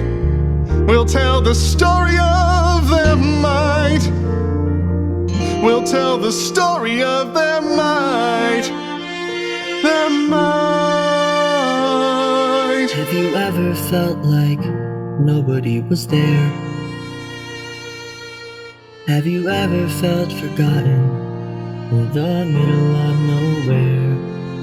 Have you ever felt like you could disappear? Like you could fall and no one would hear? Well, let that lonely feeling wash away. I will make things right. 'Cause now that you're back with them, I believe you'll be okay. 'Cause when you don't feel strong enough to stand, you can reach out your hand. And oh, raise your eyes and see them. People that will never run away, no matter what you may do. Your family will come running to take you home. Raise your eyes to see all of us. Remember that you're one of us. And it is family that's our mind. Even in shadows, they will keep searching and they'll find you. They'll find you. They'll find you. It's only a matter of time.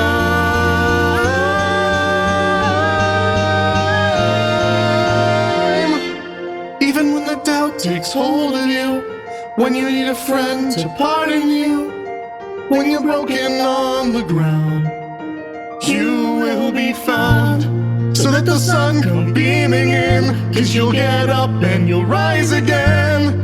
If you only look around, you will be found, and we'll enshrine your lives in story. You will be found. We'll tell the story of it. No matter what you may do, remember that you're one of us, and it is family that's our might.